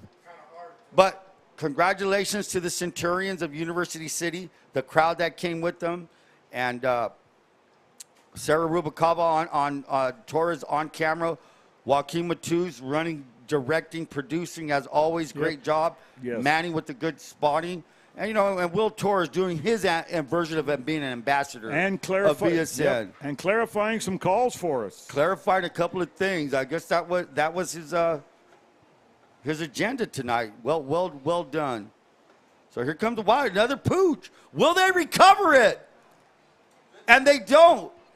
It's rolling around the field, picked up by Makai Washington. Washington tried to almost get around that corner with 1:11 remaining. Ronnie, I'll say it if nobody else does. You did a good job. Excellent. Thank you very much. I've enjoyed working with you. Excellent. You made it easy, just like you did coaching, man. Tell us what you need done, we'll get it done. Yeah, there's a lot of fresh uniforms out there now on defense. A lot of fresh kids. Gutierrez stays in. University is a well-coached, good ball club. It's been a long time, folks. If you stuck with us for 3 hours, it's about 10 till 10. It was basically like an NFL game. A lot of passing going on, a lot of action, a great first half, great third quarter. And here comes Gutierrez throwing a tight and pop, and it's a pick. A pick by number 6. He cuts back cuts back to the 10, to the 5. He falls down inside the 5. So that's a great play by number 6, L.J. Lockett Jr. Now, wonder if he's related to Tay Lockett. If they try to run it, if they run it in, then that's trying to kind of. Yeah. So. But if you just taking a knee to run it out, well. And but of course, if you put backups in, you can't blame them for trying to score. Can't try it. So congratulations to Paul Lawrence, head coach of the University City Centurions. And by the way, they have some really great home jerseys. They're like the powder blue, like North Carolina. Blue helmets, everything blue, baby blue all up and down. Congratulations to the Brawley freshmen on a great victory yesterday in University City. I think they've got, you can correct me, Ronnie, if I missed one, but I think that all 11 out there are replacements. They're replacement. Jerseys are clean. Doesn't look like a drop of sweat on them. Yeah. The Wildcats, however, still out there. 101 remaining. No, they're victory formation. Victory formation. Victory formation. So here we go, man. Next week, Wildcats will be on the road.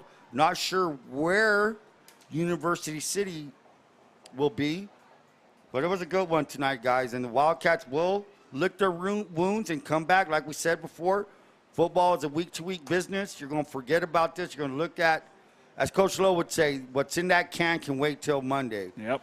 And we'll just check it out. And so the Wildcats a little bit down tonight. It was a tough loss. Wildcats now will fall to 1-2. Yeah. This might be the last snap. This is the last snap of the game. And like I said, thank you for everybody. Thank you for the sponsors, everybody that's out there supporting VSN. Go out and support your local high schools. Tomorrow night, Uni will be at Ukaipa next week in a non-league game. Ukaipa, you better do your homework. Yeah, they better. So that being said, good night, everyone. It was a great night, Coach. Again, thank you a million times over again. Oh, thank you. We'll see you at coffee tomorrow morning. All right. And we'll have a good night. VSN is out of here. Thank you, Will Torres, for producing us tonight. Yes. Good night, everybody.